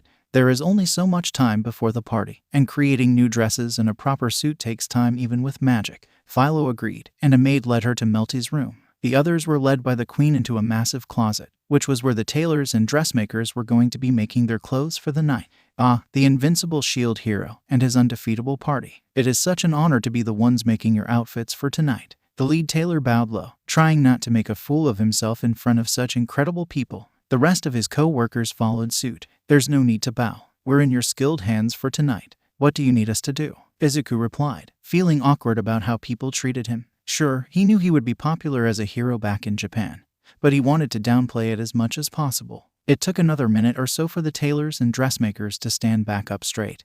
But when they did, the lead tailor pulled Izuku out of the room. I feel everyone would be more comfortable if you were separated from the rest of the group. Hopefully taking measurements will not take too long. If you would please raise your arms, we can begin and get this over with. The lead tailor pulled out a few different tools to measure Izuku. Some he recognized and some he didn't, and occasionally instructed Izuku to move or stand a certain way to measure a different part of him. After just a few minutes, the tailor said, thank you for your cooperation. I should be able to finish your suit within the hour. That soon. I thought it would take longer. Smiling, the tailor said normally, that would be true. However, instead of making a new suit from scratch, I have brought with me quite a few other suits of varying sizes. So long as you like the color and material, I can simply make adjustments to the one closest to your size and have you try it. Then I make some final adjustments to guarantee it fits perfectly, or as close to it as possible. Is that acceptable? Sure, you're far more knowledgeable about this than I am, so I'll leave the decision to your expertise. Izuku replied, happy to see the man loosen up around him. It was hard for him to keep others from treating him like some sort of superior being, when in reality he was just somebody who wanted to do the right thing and got lucky enough to have the power to do so. The only good thing was that Izuku, Pony, and Raphtalia had long since learned to fully suppress their Dragon Slayer aura. Had they not, any time they walked into a town, a majority of said town's population, including guards and adventurers, would simply pass out because they weren't able to handle the intense pressure. Shortly after, Izuku picked out a suit that looked about his size and was a nice black color. After another 10 to 15 minutes, the suit had been adjusted and tailored to him and fit well enough to make it seem like it had been custom made from scratch for him. Ah, wonderful. If you would stay here, I will go check to see if your companions are ready as well. The door to the large walk-in closet opened, and Raphtalia walked out dressed in a beautiful red dress that hugged her figure in a way that left Izuku's mouth dry and his face a bit red. No need, everyone's done except Pony. Her horns ripped the first dress, so she had to pick a different one. Windia wore a light green ball gown that went down to her ankles, just high enough to avoid tripping her while walking or dancing. Heel had gone with a suit similar to Izuku's, as she didn't like dresses, though hers was a dark blue instead of black, and she didn't have any sort of tie. It took a bit of arguing to convince the dressmakers and tailors to allow her to wear a suit, but considering who they were surrounded by, they didn't really want to risk pissing off the people who could each fight an entire army and come out relatively unscathed. Rafana was in a dress similar to Windia's, but instead of light green, it was purple and slightly shorter. After just another few minutes, Pony came out with a dress similar to Raphlia's, adjusted to be put on so she didn't have to worry about her horns ripping it again. The only difference was that she didn't wear shoes, as her hooves got in the way and even most custom-made shoes were uncomfortable, and instead of red hers was black like Izuku's. What do you think, Zuzu? Do I look good? There was a poorly hidden smirk on Pony's face, but unfortunately, Izuku was a bit too out of it to notice. She knew exactly what sort of effect she was having. Eventually, Izuku managed to stammer out a "Why you look amazing. All of you do." His face was bright red at this point. His pants were noticeably tighter, and he was praying nobody would notice his predicament. But Pony and Raphtalia did notice, and they shared a look, something that Windia caught and would ask them about when she had the time. Speaking of time, there was very little left before the party started and Izuku still had a meeting to go to. So, Keel said we should get going. "Thank you for the clothes, we appreciate them." Keel had noticed the fact that Raphtalia and Pony were looking at Izuku like they wanted to skip straight to dessert. And the last thing she wanted was to keep watching her best friend continue looking at her father figure like that. Half an hour later, the party had started and the queen had made an appearance and talked to a few people. Then she grabbed the 4 cardinal heroes and led them to a meeting room. "I am glad to see that all of you made it. I do hope none of you encountered any issues on the way." The queen and the 4 heroes sat around a table, dark curtains hanging around them. "All good on my part, other than I haven't had any luck finding." Midoriya tried to say the name of the former first princess, but found himself unable to. "But anytime I try to ask, I can't say her name. I remember it, but I can't say it. Is that part of the spell?" "Possibly. I didn't add any stipulations that anybody who remembered the name couldn't say it, but at the same time, nobody is supposed to remember the name Main, and especially not the name Malty," Izuku said, easily saying the names. There was a lot about ancient magic that the heroes just didn't understand. Izuku knew only slightly more about it than the other 3. "How can you say the names then, if we can't?" Itsuki asked. He had been trying to use that magic constantly ever since he saw Izuku do it, to no success. It didn't make sense. Anything Izuku could do, he should have been able to do better. "Right." Izuku took a moment to think about it. "I'm not sure. Normally, spells can't affect the user unless they're beneficial. However, ancient magic should be different. I honestly don't know much more about it than you guys do. Speaking of, have any of you been able to use it at all?" None of them had managed it. And that was about what Izuku expected. The queen said, "I believe it is time to explain why I called you all here. Every few years, an experience event occurs. Powerful monsters will appear, and they will have far more experience than usual. We have received word that said event has started on the island of Calmira. As it stands, 3 of the 4 cardinal heroes are not strong enough to survive the next wave, let alone defeat it. You all need to grow strong. So, you must work together and grow strong. Tell the others what you know about how you gain strength. Hearing other perspectives may make you realize something about your own." "How about Midoriya starts then?" Itsuki suggested. "He's the strongest out of all of us. So, tell us about that strange power you wield. How did you get it? Why does it so easily surpass everything else your shield can do?" He knew he would have to reveal it eventually, but he hoped that he was wrong. "Remember when Ren said something about nothing in this world being able to compare to my power? That's because it didn't come from this world. It's from my own. Nearly everyone in my world has some sort of special power. Most aren't very powerful. Some actively harm the user, but a few, those chosen few, have powers that can be used to fight. Mine is one of them. So that's it. We can't get that power, no matter what we do." Monoyasu asked, pissed that there was an advantage that Izuku had that he could never get. "Then how does that help us at all?" Itsuki looked just as upset as Monoyasu, while Ren didn't look surprised at all. With a sigh, Izuku asked, "There's more to strength than powers like mine. If you want strength, real strength, you need to earn it. And how do we earn it? Haven't we done enough to earn our strength?" Itsuki spat out. "You think you're so special because you were born with that power? Well, newsflash. Your world isn't the only one with powers. I have one too." Clearly, Itsuki didn't know Izuku at all. He expected the green-haired boy to retaliate, but no. Izuku's eyes lit up, and he pulled a notebook out of nowhere. "Incredible. Tell me all about it. What does it do? What sort of limitations does it have? Weaknesses? How often do you use it? Is it an active power or a passive one?" It's called accuracy. I don't miss, and I use it every time I try to shoot," Itsuki said. Nodding and writing something down, Izuku said, "Okay. Impressive. More utility than strength, but with your bow and magic, that isn't an issue. Clearly not impossible to get past, given I've dodged your attacks and so have others. Overall, on the weaker side of things, but much more useful than a lot of the powers I've seen in my world." Weak. How dare you call me weak?" He was shut up by Ren slapping his hand over his mouth. The cardinal sword wielder said, "Shut up, Itsuki. You said we need to earn strength." "How?" Ren looked willing to listen. Monoyasu shared that same look, with a slight hesitance. He still couldn't forget what happened between him and Izuku, even if it was his fault. Smiling at the other hero's willingness to improve, Izuku said, "There are a few different ways. In my world, I wasn't popular. Not by a long shot. I've suffered my entire life because of something I couldn't control. My power didn't come in until about an hour or 2 before I came to this world. And in a world that revolved around those powers, it was practically a death sentence. I turned that hardship into strength, with some help from the greatest hero in my world. And us? Midoriya asked. They hadn't experienced anything like that, so what could they do? How do we get to be strong like you? Pausing for a second before answering, Izuku said a question with a question. What are you fighting for? For fame, recognition. That's the first step. When the chips are down, and you have to use every last bit of your power to win, you draw on your reason for fighting. And that will give you the strength you need to win. So, first you need to find it. And it needs to be a good one.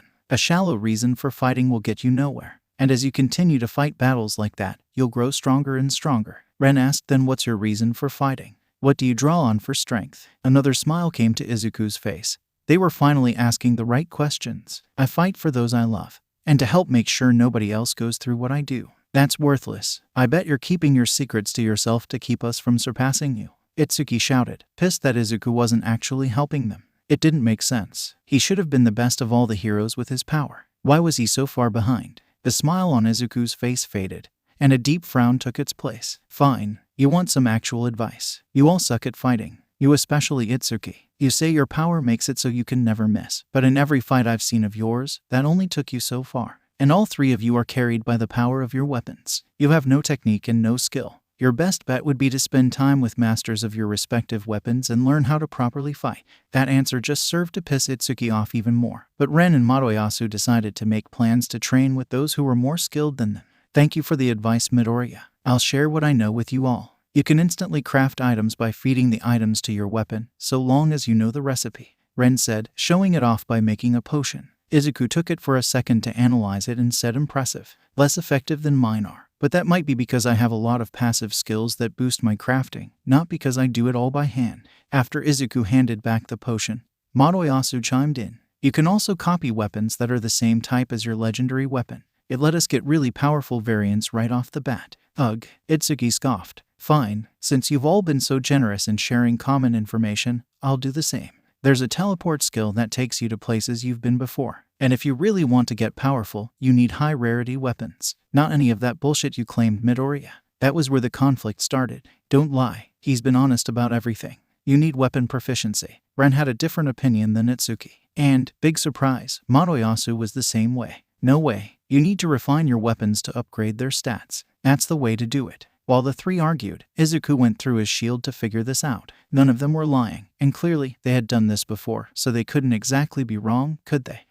So that's it. He slammed his hand on the table, getting the other three heroes' attention. I figured it out. None of you are wrong. They all said what? Izuku explained his findings. I found the weapon copy system and quick craft system. The teleport skill too. But then I tried to look at my shield rarity, and it unlocked that one too. The same happened with the refining system and the weapon proficiency system.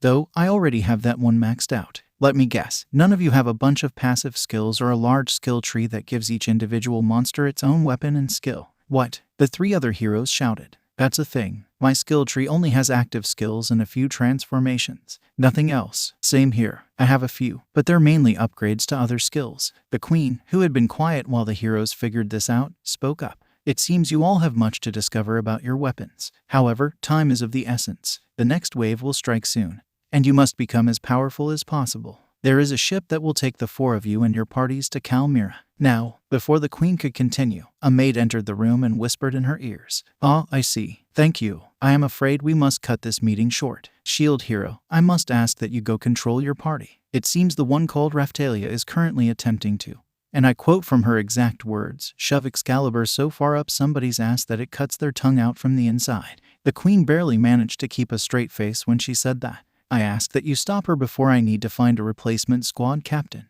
Raphtalia's the one doing that. Are you sure? She seemed quite friendly when we last spoke. Ren said, not sure if he wanted to find out the answer. Standing up and sighing, Izuku said Raphtalia doesn't handle alcohol well. If somebody insulted me or one of my other party members, she wouldn't even think twice before trying to kill them. After leaving with the queen to return to the party, Izuku saw what was going on. Oh god damn it. I leave them alone for 10 goddamn minutes and they start a drunken brawl. A quick pulse of his aura left everybody gasping for breath on the floor. Which one of you wants to explain to me what the hell is going on? Immediately, everybody involved pointed to Raphtalia and the squad captain from the first wave.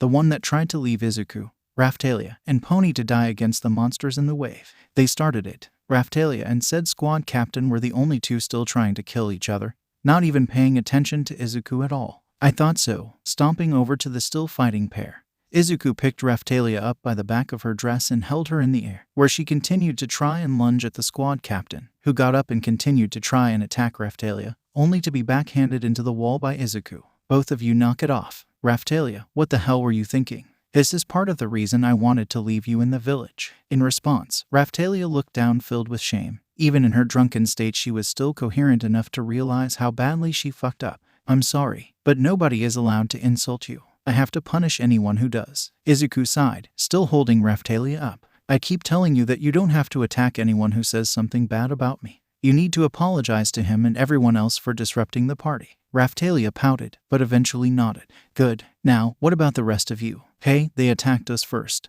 We just defended ourselves and they were all too drunk to realize that it was a bad idea to keep trying. Pony kicked one of the unconscious partygoers in the ribs, making him grunt in pain but not wake up. Izuku used his free hand to pinch his nose in annoyance. Philo, Windia, Keel, Rafana, and Melty just hid behind Pony, knowing they should keep quiet to avoid his irritation focusing on them. We're leaving. Raphtalia, apologize or you're staying here for the night to help clean up. I'm sorry. I shouldn't have started a fight like that and ruined your party. She looked to Izuku, hoping it was good enough, and he nodded. He hated to be forceful with his party, especially after what most of them had gone through. He gathered up his party close to him and said, we'll see you all again at Calmira. I hope you think about what I told you all. Otherwise, you could level up as many times as you want, and it wouldn't matter a bit in the end. They left to get the wagon and return home. Won't we see you on the boat? Rin asked. For them to see Izuku at the island, he had to get there. Not turning back, Izuku just waved and said, don't worry about it. We'll get there. As the shield hero and his party left, the queen turned to her daughter. Go with them. I know you want to. I'll see you when you get back. The next day, Izuku was standing at the dock with Rafana. And you're sure you know what you're doing? Of course, Dad. I've got a map to Calmira, and Sensei taught me all about sailing. She's not coming with us, but she's confident in my ability to get us there. A messenger ran up and said, Sir Shield Hero, 2 individuals are approaching the gate from the north. Captain Keel requests your presence. Lady Windia is with her, and she doesn't think they're normal adventurers. Nodding, Izuku says, I'll be right there. I trust you, Rafana. I'll let you finish up here, and we sail on your command. Captain Rafana. Rafana smiled brightly, happy to have her adoptive father place his trust in her. But you are taking an official navigator, so you know where to go. Rafana nodded. Those were acceptable terms. Then I'm going to the gate. This must be important. In just a few leaps, Izuku landed on top of the wall on the other end of the town, seeing the 2 adventurers finally enter speaking distance. Keel shouted, Halt. State your business. Both of them stopped where they were, not at all nervous despite the many bows being pointed at them. They were a man with red hair and a scythe on his back, and a blue-haired woman that wore no obvious weapons but carried many different gem accessories on her person. Careful, the mana flowing from that woman is strange. We don't know what she's capable of. Windia warned the others. If a fight starts, she might be the real threat. Luckily, that didn't happen. The man said, we don't want any trouble. We're just adventurers heading to Calmira to level up in preparation for the next wave. I heard that this was the closest town to the port we're leaving from and thought it might be a good place to stock up on supplies since we don't know what will be available once we get to the island. The archers lowered their bows a bit at Keel's command but didn't drop their guard yet. What do you think, Dad? We have no reason not to believe them. Open the gate. The heavy gate swung open, and Izuku leaped down to greet them. I'm Midoriya Izuku. I'm what you would call the lord of this village, though really I'm as regular as anyone else. The man shook Izuku's hand and said, Nice to meet you, kiddo. I'm Elarkberg Sickle, and this is Therese. From the sound of your name, you're not from around here either. Returning the man's smile, Izuku said, You could say that. So, you're heading to Calmira too? That we are. Figured, with the waves increasing in intensity and all that, we might as well take advantage of the place. The same goes for you and your party, I assume. With a nod and a smile, Izuku replied, Yep. Me and my party need to get as strong as possible for the waves. What sort of supplies do you need? Izuku kept up the friendly act while he analyzed the 2. The woman spoke very little as they told him what sort of supplies they would need, while the man was loud and boisterous, but not annoyingly so. As for their strength, the 2 were dangerous. Therese likely had magic unique to her based on her mana, and Elark had the same sort of vibe the other cardinal heroes had, but he was likely far stronger and more refined.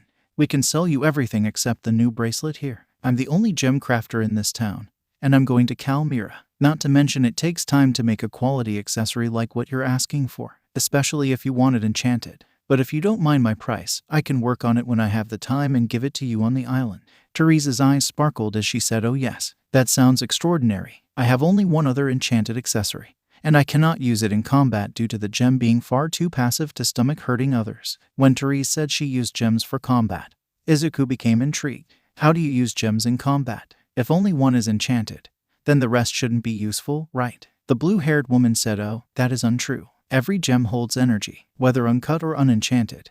That does not change. It is part of what makes gems so useful and enchanting. My magic revolves around tapping into that energy. It is easier to work with when the gem has been cut and made into an accessory. It helps release that energy. An uncut gem will offer far less energy and power, so even as a last resort they are not very useful." "I see. That's a very interesting form of magic you have. I don't think I've ever seen anything like it." He decided not to ask too many questions to avoid overwhelming the two adventurers. "Well, head into town and buy what you need. The port you're looking for is another half a day's travel that way. The ship leaves tomorrow at dawn, so you might want to get moving soon so you don't miss it." After helping the strange adventurers out and selecting 2 gems, one to make an accessory out of and another as payment, from Teresa, Izuku and Co. finished preparations and set out themselves. They weren't the only party setting out either. A few of the other demi-human kids had leveled up enough to become adults and would be joining them on Calmira to prepare for the next wave as well, having formed their own party. "We're casting off now," Rifana called out. "Everyone on board has about 10 minutes to make their final decision on whether to stay or to swim back to land before we get too far away for that to be an option.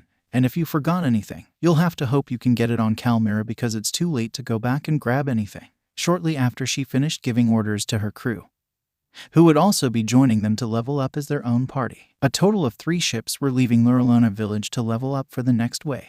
Nearly half of the village was going with them, though the other half would be perfectly fine staying and continuing their work. As they left port and made their way to Calmira under a royal navigator, Izuku looked over the ocean. It was calm and there was a strong wind blowing them in the right direction thanks to water and wind magic, so there was little to worry about at the moment. Eclair tapped him on the shoulder and asked, "Are you sure it is wise to allow your daughter to captain this ship? She has had only a few months' training and has never gone as far as Calmira before. I understand your worries. I feel the same way. But she said we could trust her, so I will. Besides, the navigator can sail a ship as well if we run into trouble. And the ship is enchanted, so no matter how bad a storm may get, we won't capsize. Though we can still expect a bumpy ride if one hits us." Nodding, Eclair said, "I see. I apologize for doubting you, and thank you again for allowing me to join you on the island. I shall take this opportunity to grow even stronger so the next wave will not threaten innocent lives." One of Eclair's biggest regrets were that she wasn't around to help in the previous waves. True, it wasn't her fault she was arrested for no real reason, but she still wished she could have helped more. Maybe if she had, fewer people would have died. "Thank you for coming. We'll need all the help we can get for the next wave. And welcome to the party." He glanced at Eclair's level, which was just below Windia's in the corner of his vision. Level 64 was high, probably higher than most adventurers, but still lower than everyone else in Izuku's party except for Windia, who was level 49, and Rifana and Keel, who were each level 41 and had just gotten class upgrades. But even with that, Eclair was a valuable member with her skill and her impressive magical abilities. The sun had just begun to rise the next day when Calmira finally came into view. It took another few hours before they made landfall. Once they arrived, they were greeted by a man in a fancy-looking suit. His cheeks were sunken and slightly, as were his eyes, making him look older than he was. "Greetings, Sir Shield Hero. I am the Earl of Habenberg. The Queen of Melremark has tasked me with ensuring you are well taken care of during your trip.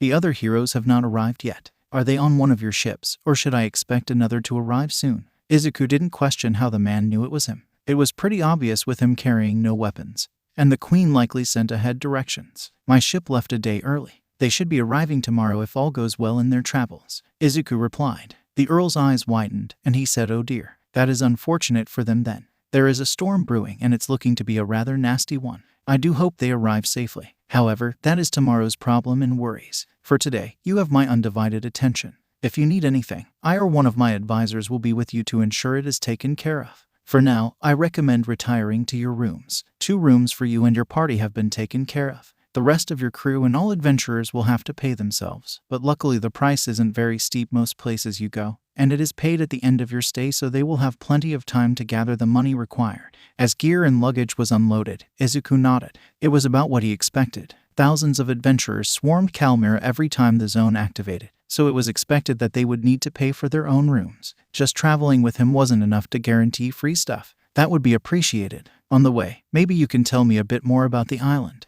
But of course, that over there is my carriage. It will take us to the inn. Allow me to call some muscle to load up your bags, and we will be on our way. Izuku shook his head. There's no need for that. My policy is for us to handle our own gear. I don't want anything to go missing or get damaged or hurt somebody. You understand, don't you? It was a lie. Izuku and his party just preferred doing things on their own, but they did have some valuable items with them, so it wasn't completely untrue. The Earl nodded, surprise evident on his face. Yes, that is fine. I am sure you have many valuable items and artifacts at your disposal. Let us be off then. Once the group was underway, the Earl said we have many of the finest restaurants and shops in the world. Tomorrow night, a festival will be thrown to mark the official start of the season. However, you are more than welcome to go out and start hunting monsters today. The island is actually just Calmira, and there are no monsters here. The archipelago is full of many larger islands with monsters ranging from slimes to chimeras. There are even rumors of a powerful dragon somewhere on one of the more dangerous islands, though this hasn't been confirmed yet. As they arrived at the inn, the Earl continued. Smaller boats take you from island to island, each one guarded of course, but they do stop at sundown when it gets too dangerous for them. So, if you stay past that, you are unfortunately on your own, and I believe that is everything you need to know. But do not be afraid to ask if you find something unusual. I am somewhat unprepared with you arriving a day early. My own fault really. You can gather information about your rooms inside. I am afraid I have other business to attend. Last-minute things pop up and I must deal with them before the other heroes arrive. Go do that then. Thank you for the information and the ride. We can handle ourselves from here. Izuku gave both the Earl and the driver of the carriage a few gold coins as a tip. Raphtalia said this place is wonderful. All the shops we passed had such incredible items for sale. I saw a necklace with an absolutely beautiful gemstone in it.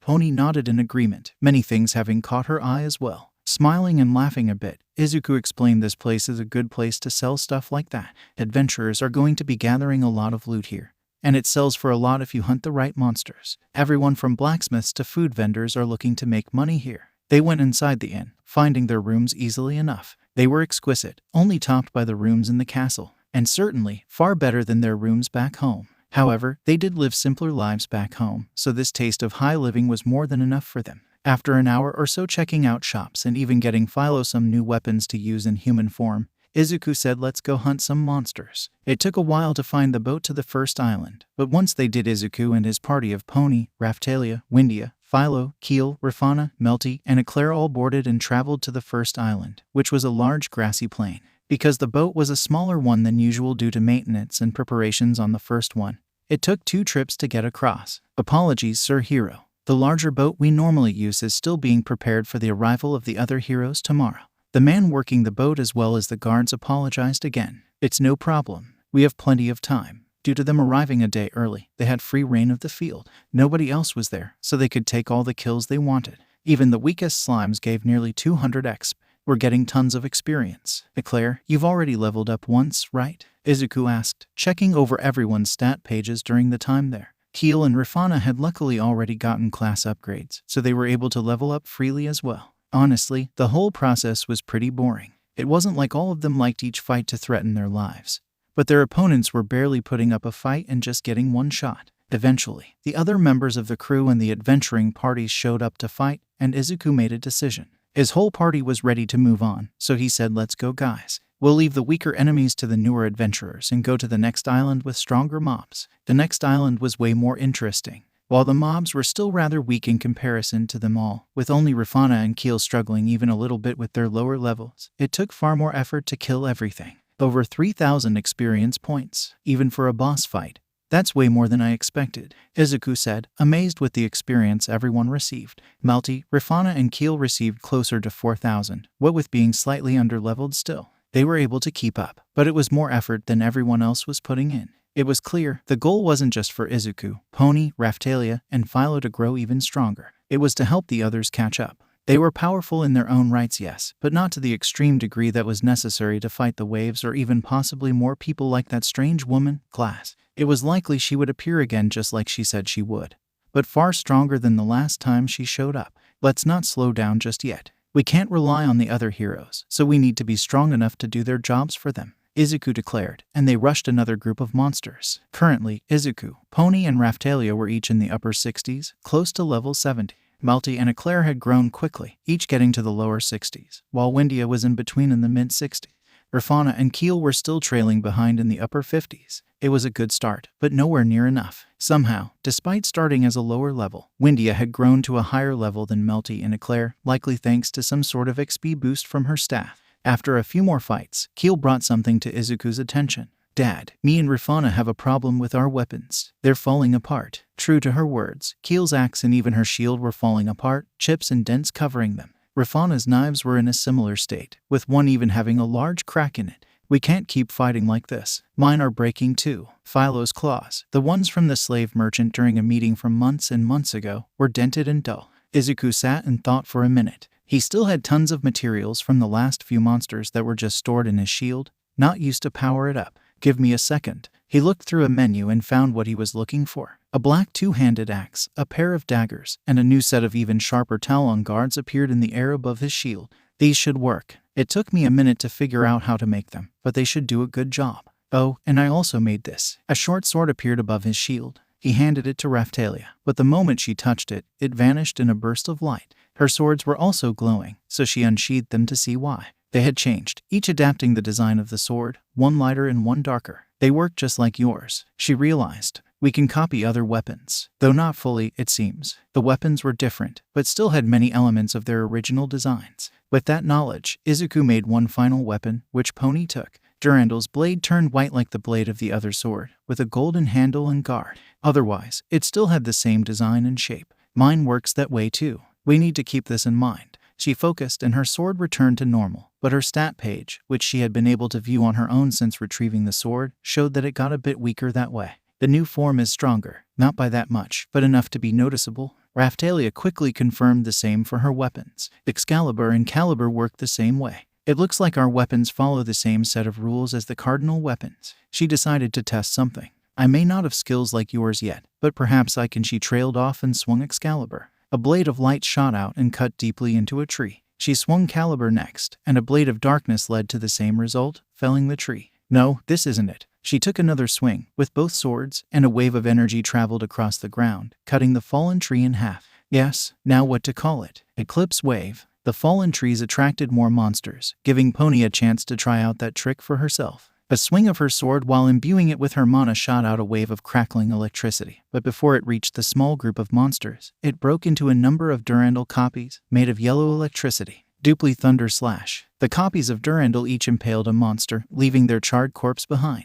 Pony sheathed Durandal, satisfied at hers and Raphtalia's discovery. Keel and Rafana pouted. "Not fair. They get awesome weapons. We get regular weapons." Izuku promptly bopped them on the head gently. "We're looking for weapons for you. And besides, it's them that make the weapons special, not the other way around. A regular person trying to use Durandal would get a regular sword. The same goes for Excalibur and Caliber. And my shield. The wielder makes the weapon. Those weapons in your hands can be just as special as the two of you are." Izuku explained. It helped alleviate their complaints, but they still weren't fully sure it was the truth. It was hard to believe that coming from somebody who seemed so far above everyone else in terms of strength.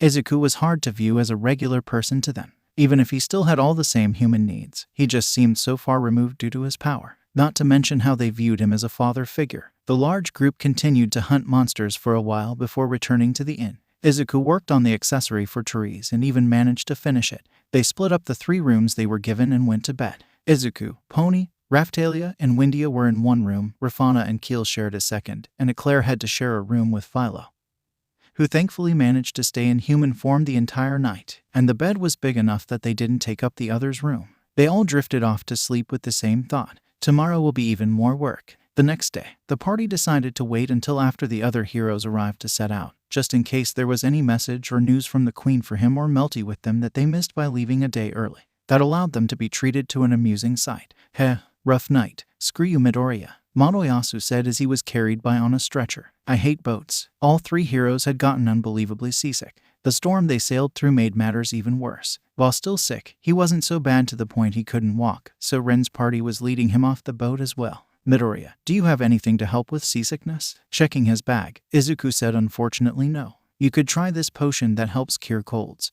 but I'm not sure if it would make much of a difference. Healing magic would be a better bet." Motoyasu's party, the ones carrying Motoyasu's stretcher, doubled back around when they heard that. They knew Izuku had healing magic. Let me give this a shot. Fast heal. He held his hand out, and green light covered Madoyasu and Ren. Ren was almost back to perfect condition, while Madoyasu was still feeling sick. Thanks, Midoriya. That feels much better. I'm still gonna go lie down for a while, the down spear hero said, letting his party carry him away to the hospital on the island. The only one who hadn't gotten healed was Itsuki, who stepped away before Izuku cast the spell. I don't need your help, Midoriya. He immediately regretted shouting, as it caused him to lean over the side of the pier and vomit again. Izuku rolled his eyes and healed the stubborn blonde with the strange grudge against Izuku.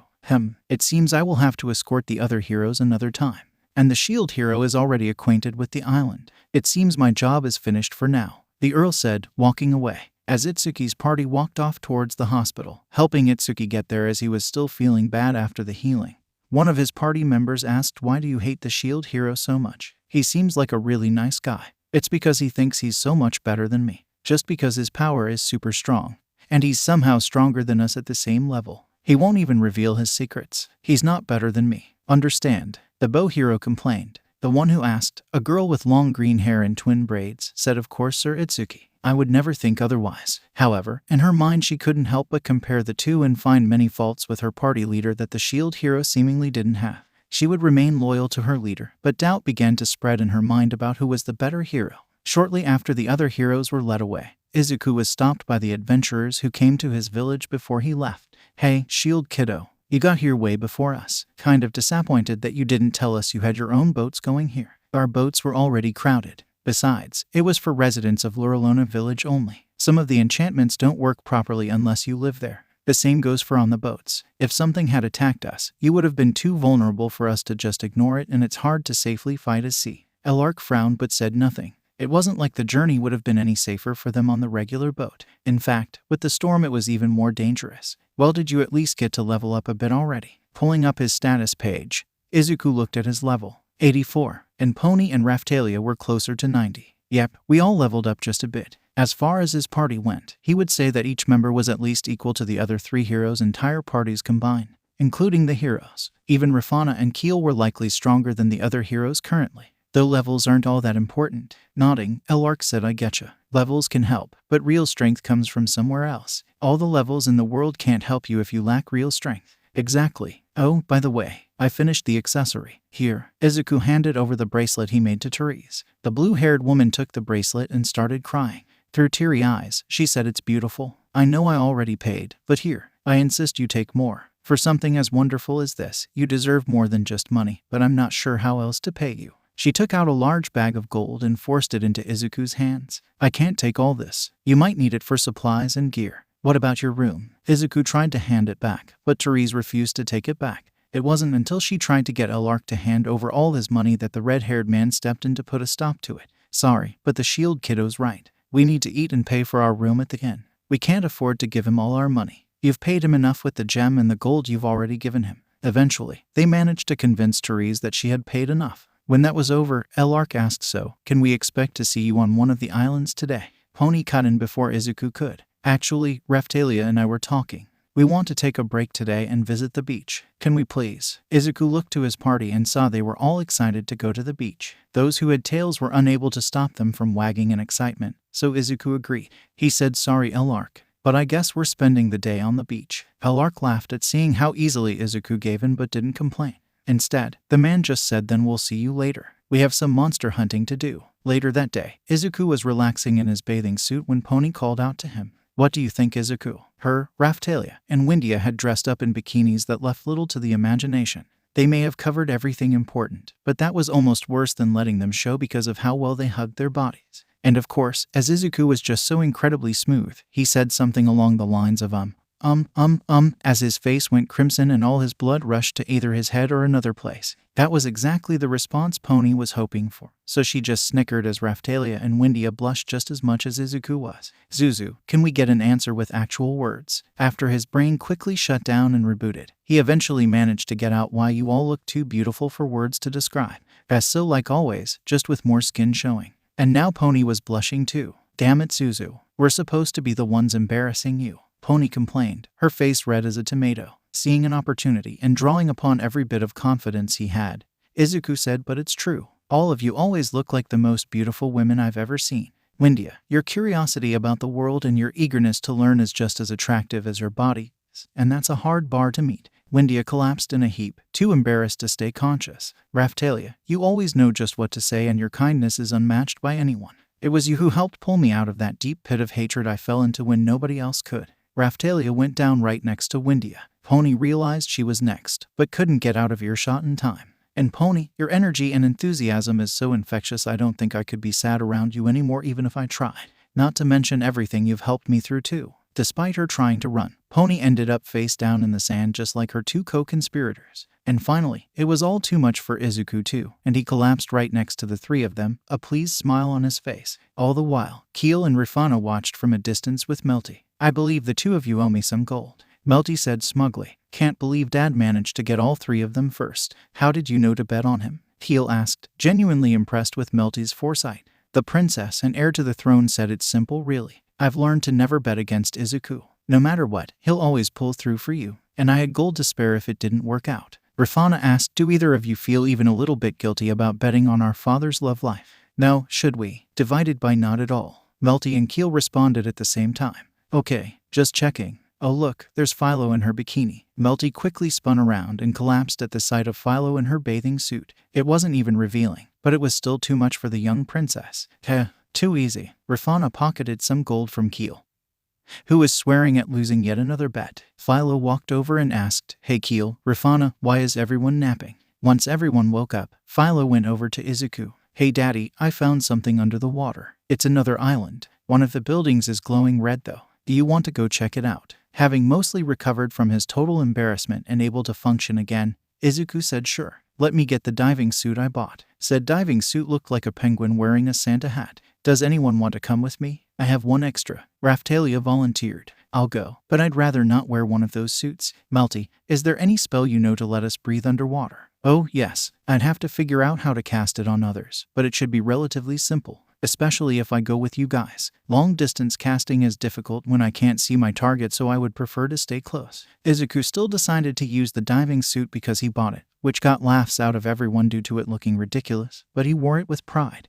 If it makes you all laugh, then it's doing its job well, was his reasoning. Everyone else decided to rely on Melty's magic. Soon, they came across the building Philo mentioned, and it was incredibly well preserved. And sure enough, there was a red glow peeking around the cracks of the heavy stone doors. Man, this'll be a pain to open underwater. I don't want to just break them because it might destabilize the building.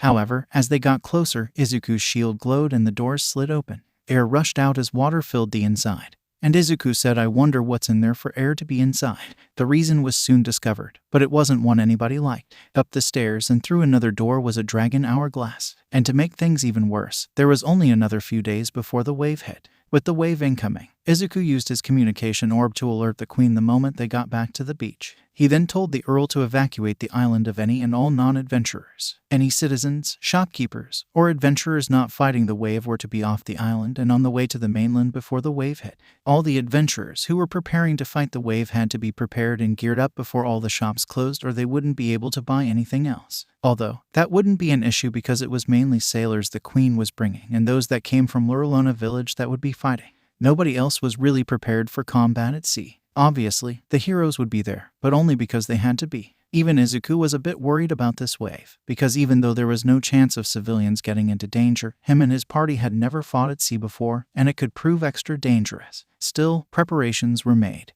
and ships set sail to where the wave was thought to be appearing. I'm impressed you raised such a large army so quickly, Izuku told the queen, including the ones from his village. 15 ships were sailing to fight the wave. Your early warning helped a lot. Besides, it has always been the duty of the royal family to defend against the waves. My father was just awful at his job, Melty explained, adjusting her new armor and sword at her side. She was still far better at magic than with her sword, but she still had it just in case her magic proved ineffective. The queen eyed her daughter as she sailed, also wearing armor and carrying a long rapier at her side. Indeed, now we can only hope it's enough. Luckily, the island has been evacuated already. That means I can fight the boss right away without having to worry about innocents getting caught up in the crossfire. And we think the wave is going to happen at sea, correct? Nodding and looking over her map again, the queen answered correct. All evidence points to Calmira being too small for the wave to happen there. The waves have always appeared in large, wide open spaces with plenty of room for all the monsters. The open sea best fits that description. hence the ships. Izuku looked to the other boats and saw their forces. It was far smaller than usual, but every sailor and adventurer was considered an elite combatant, so hopefully the smaller numbers wouldn't matter as much. Even Elark and Therese are joining in to fight the wave. Hey Elark, make sure you two stay safe out there, okay? He called out to the strange adventurers, but got no answer even though he was definitely heard.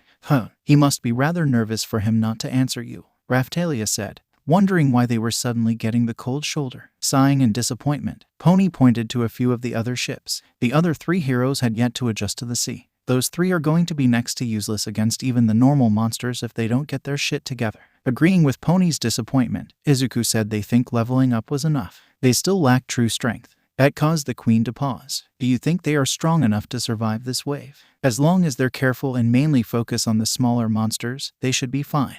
The boss will be up to me and my party to fight. What about your sailors? Are they prepared? The queen sighed. Unfortunately, I do not think so. While they are skilled combatants and could no doubt face a single monster each and win, there will likely be far too many for them to keep up with. I cannot ask for you to all to remain and risk the boss monster killing someone. So, all I can do is hope you finish it quickly. So, we have to rely on the other heroes to defend people while we fight the boss. I'm sorry to say, but I'm not sure how many of your sailors will survive. Izuku still had little faith in the other heroes' ability to defend other people, especially since the regular civilians and most of the weaker adventurers had evacuated and left nothing but those willing and able to fight. Quickly, the sky began to turn red as the wave began. The wave is coming. Prepare yourselves, the queen shouted, using magic to project her voice the rest of the ships. Every ship was engulfed in a bright light as everyone was teleported to the wave's location. Oh no, we've made a grave miscalculation, the queen said. They were on Kelmira's largest island. All the ships stuck on the beach behind them. We were supposed to be at sea. From the rifts in the sky, all sorts of monsters began entering their world. Some were crashing to the ground, while others flew. Formations. Fight to your last breath. The flying bat-like monsters were the first to reach the soldiers and sailors. Their speed made it difficult to hit them, and very few were picked off by the archers and mages that tried targeting them, the spells and arrows harmlessly impacting the ground between the waves of monsters. While Izuku and his party leapt straight into action, destroying the smaller monsters with ease as they searched for any sign of the boss, the other 3 heroes and their parties were much slower to start fighting. They were still fighting to get over their seasickness. Eventually, they got their act together and began fighting the first wave of monsters, their leveling up giving them enough power to kill them easily. But that was just the beginning. The next wave of monsters hit, not from the front, but from behind them as monsters crawled out of the sea to attack the small army. Monsters are attacking from behind. Protect the mages and archers. As quickly as possible, the more armored soldiers, the few that there were, formed a circle and did their best to protect the physically frailer mages and archers that couldn't stand up to the monster attacks as well. Damn it, we can't hold out for very long at this rate. And the boss hasn't even shown up yet. Izuku cursed, trying to think of any way to get out of this situation. With how things were going, soon only the elite combatants, that being Izuku and his party, the other 3 cardinal heroes, the Queen, Elark and Therese, would be left. Our only chance is to a loud roar cut off Izuku. From the largest rift in the sky, the boss finally showed itself. Oh god damn it, another dragon. This would be the 3rd dragon Izuku would have to fight. As far as monsters went, dragons were always the most dangerous. With their thick scales, sharp teeth and claws, breath weapons, their ability to fly, and often their intelligence, dragons could often take on foes 20 to 30 levels higher than them and still win with ease. And this one was probably twice the size of Tyrant Dragon Rex, and far stronger than that threat as well. The dragon flew towards the comparatively small army with impressive speed for something so large. Here it comes. Ren, Moroyasu, Itsuki, leave this to me. You help the soldiers clear out the smaller ones. Pony, Raphtalia, Windia, Philo, Melty, Eclair, Rifana, and Keel. Wait for me to knock it out of the sky, then swarm it. The sooner we kill it, the sooner we end this wave. Unbeknownst to Izuku, Elark and Therese were preparing their own strike. However, their target wasn't the dragon. As Izuku flew into the air and met the dragon head-on, they shot off a joint skill. Combo skill, Thunderbolt Wheel Swing. Izuku swerved to the side without needing to look and allowed the dragon to take the hit, successfully knocking it out of the air. What the hell, Elark? Why did you attack me? Because you're this world's only hope at survival. That means you need to be taken out of the picture, and I'm here to do that. Elark shouted up to Izuku, preparing another attack. However, he was forced to defend himself from a large sword aiming to take his head off. Pony had changed targets as well, charging toward Elark and bringing Durandal down in an attempt to kill him.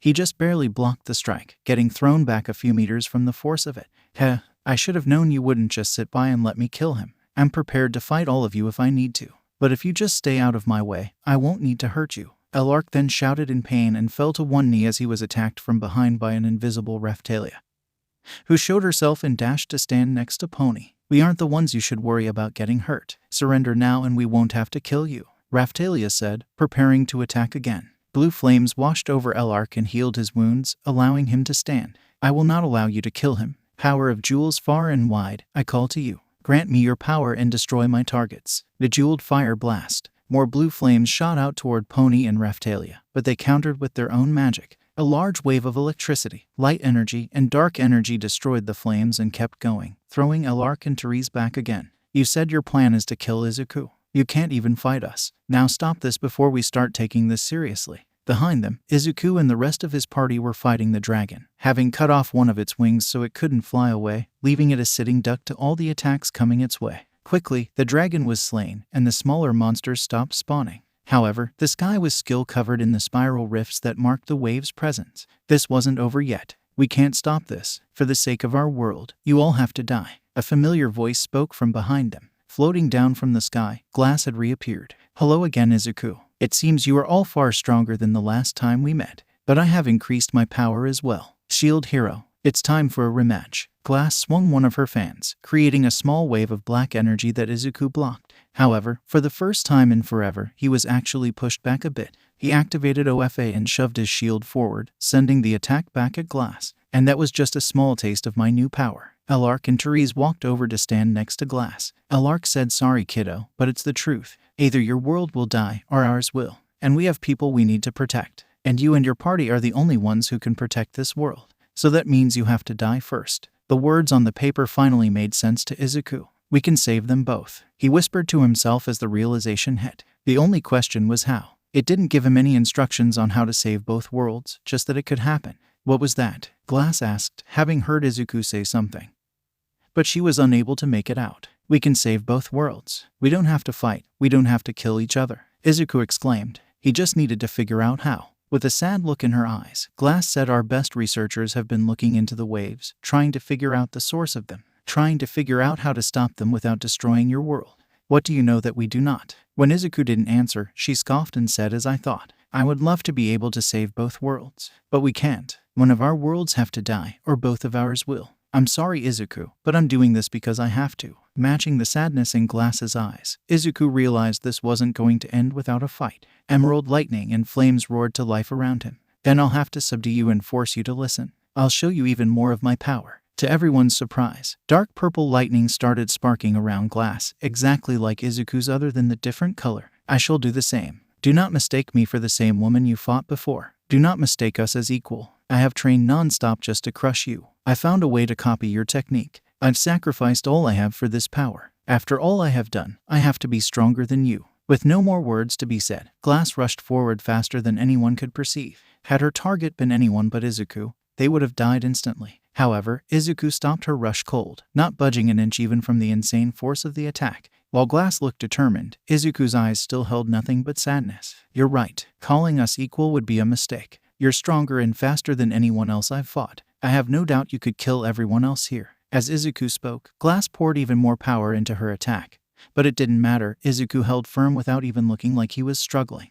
But to quote my mentor, I am here, and I won't let you hurt anyone else. Izuku upped his percentage of OFA, using his maximum percentage available, around 80%. Glass was sent flying back, barely stopping herself before she crashed into one of the trees in the forest. I'm impressed. Nobody has ever made me use my full power before. But this still isn't a fight you can win. He vanished, and the only thing that saved Glass's life was her quick reflexes, just barely blocking the punch Izuku threw at her with her fan, the force of it still throwing her into the ground hard enough to make a crater that matched the size of the dragon they had just killed. This is your full power. You're right, my own technique can't match that. We aren't equal, but I refuse to give up. I'll sacrifice everything I am to destroy you. The next words Glass said shocked everyone. Envy fans. The purple lightning around Glass turned black and red, and energy poured off her until it was literally suffocating the soldiers and even the other heroes' parties. The only ones unaffected were the ones with legendary weapons, and Glass's companions. Glass flew to stand in front of Izuku and said, this is it,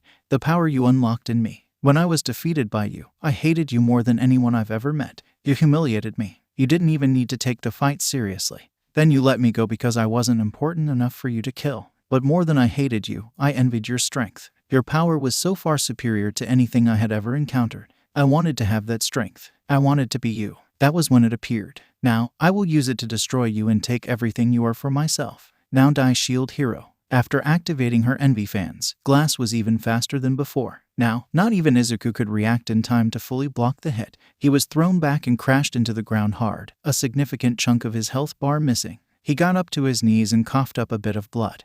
And he knew he was in trouble. Glass, don't do this. That transformation is dangerous. Do you have any idea the cost of using it? I know exactly what these fans take in return for their strength. It's worth it as long as I can kill you. Tortoise shell cracker. Glass responded, moving in for another attack. Instead of trying to block this one, Izuku met it head-on with a 100% punch from OFA. The two attacks collided and cancelled each other out, but Izuku had fractured his arm using it while Glass's had no visible backlash at all. Izuku couldn't keep this up, even if he could heal himself, which he did. You can't beat me like this. Soon, the safety of our world will be secured. With a sigh, Izuku stood up. He hated resorting to this. He had almost no control over it, but needs must. You're right. I can't beat you as I am now. You said you copied my technique, and I unlocked the envy fans for you. Well, let me show you my ultimate technique, one even I'm afraid of. Rage shield. Okay, sadly the chapter is over. And if you enjoyed the video, just leave a like and subscribe with post notification. So when the next chapter is ready, you will be notified. Okay, see you in the next video. Bye.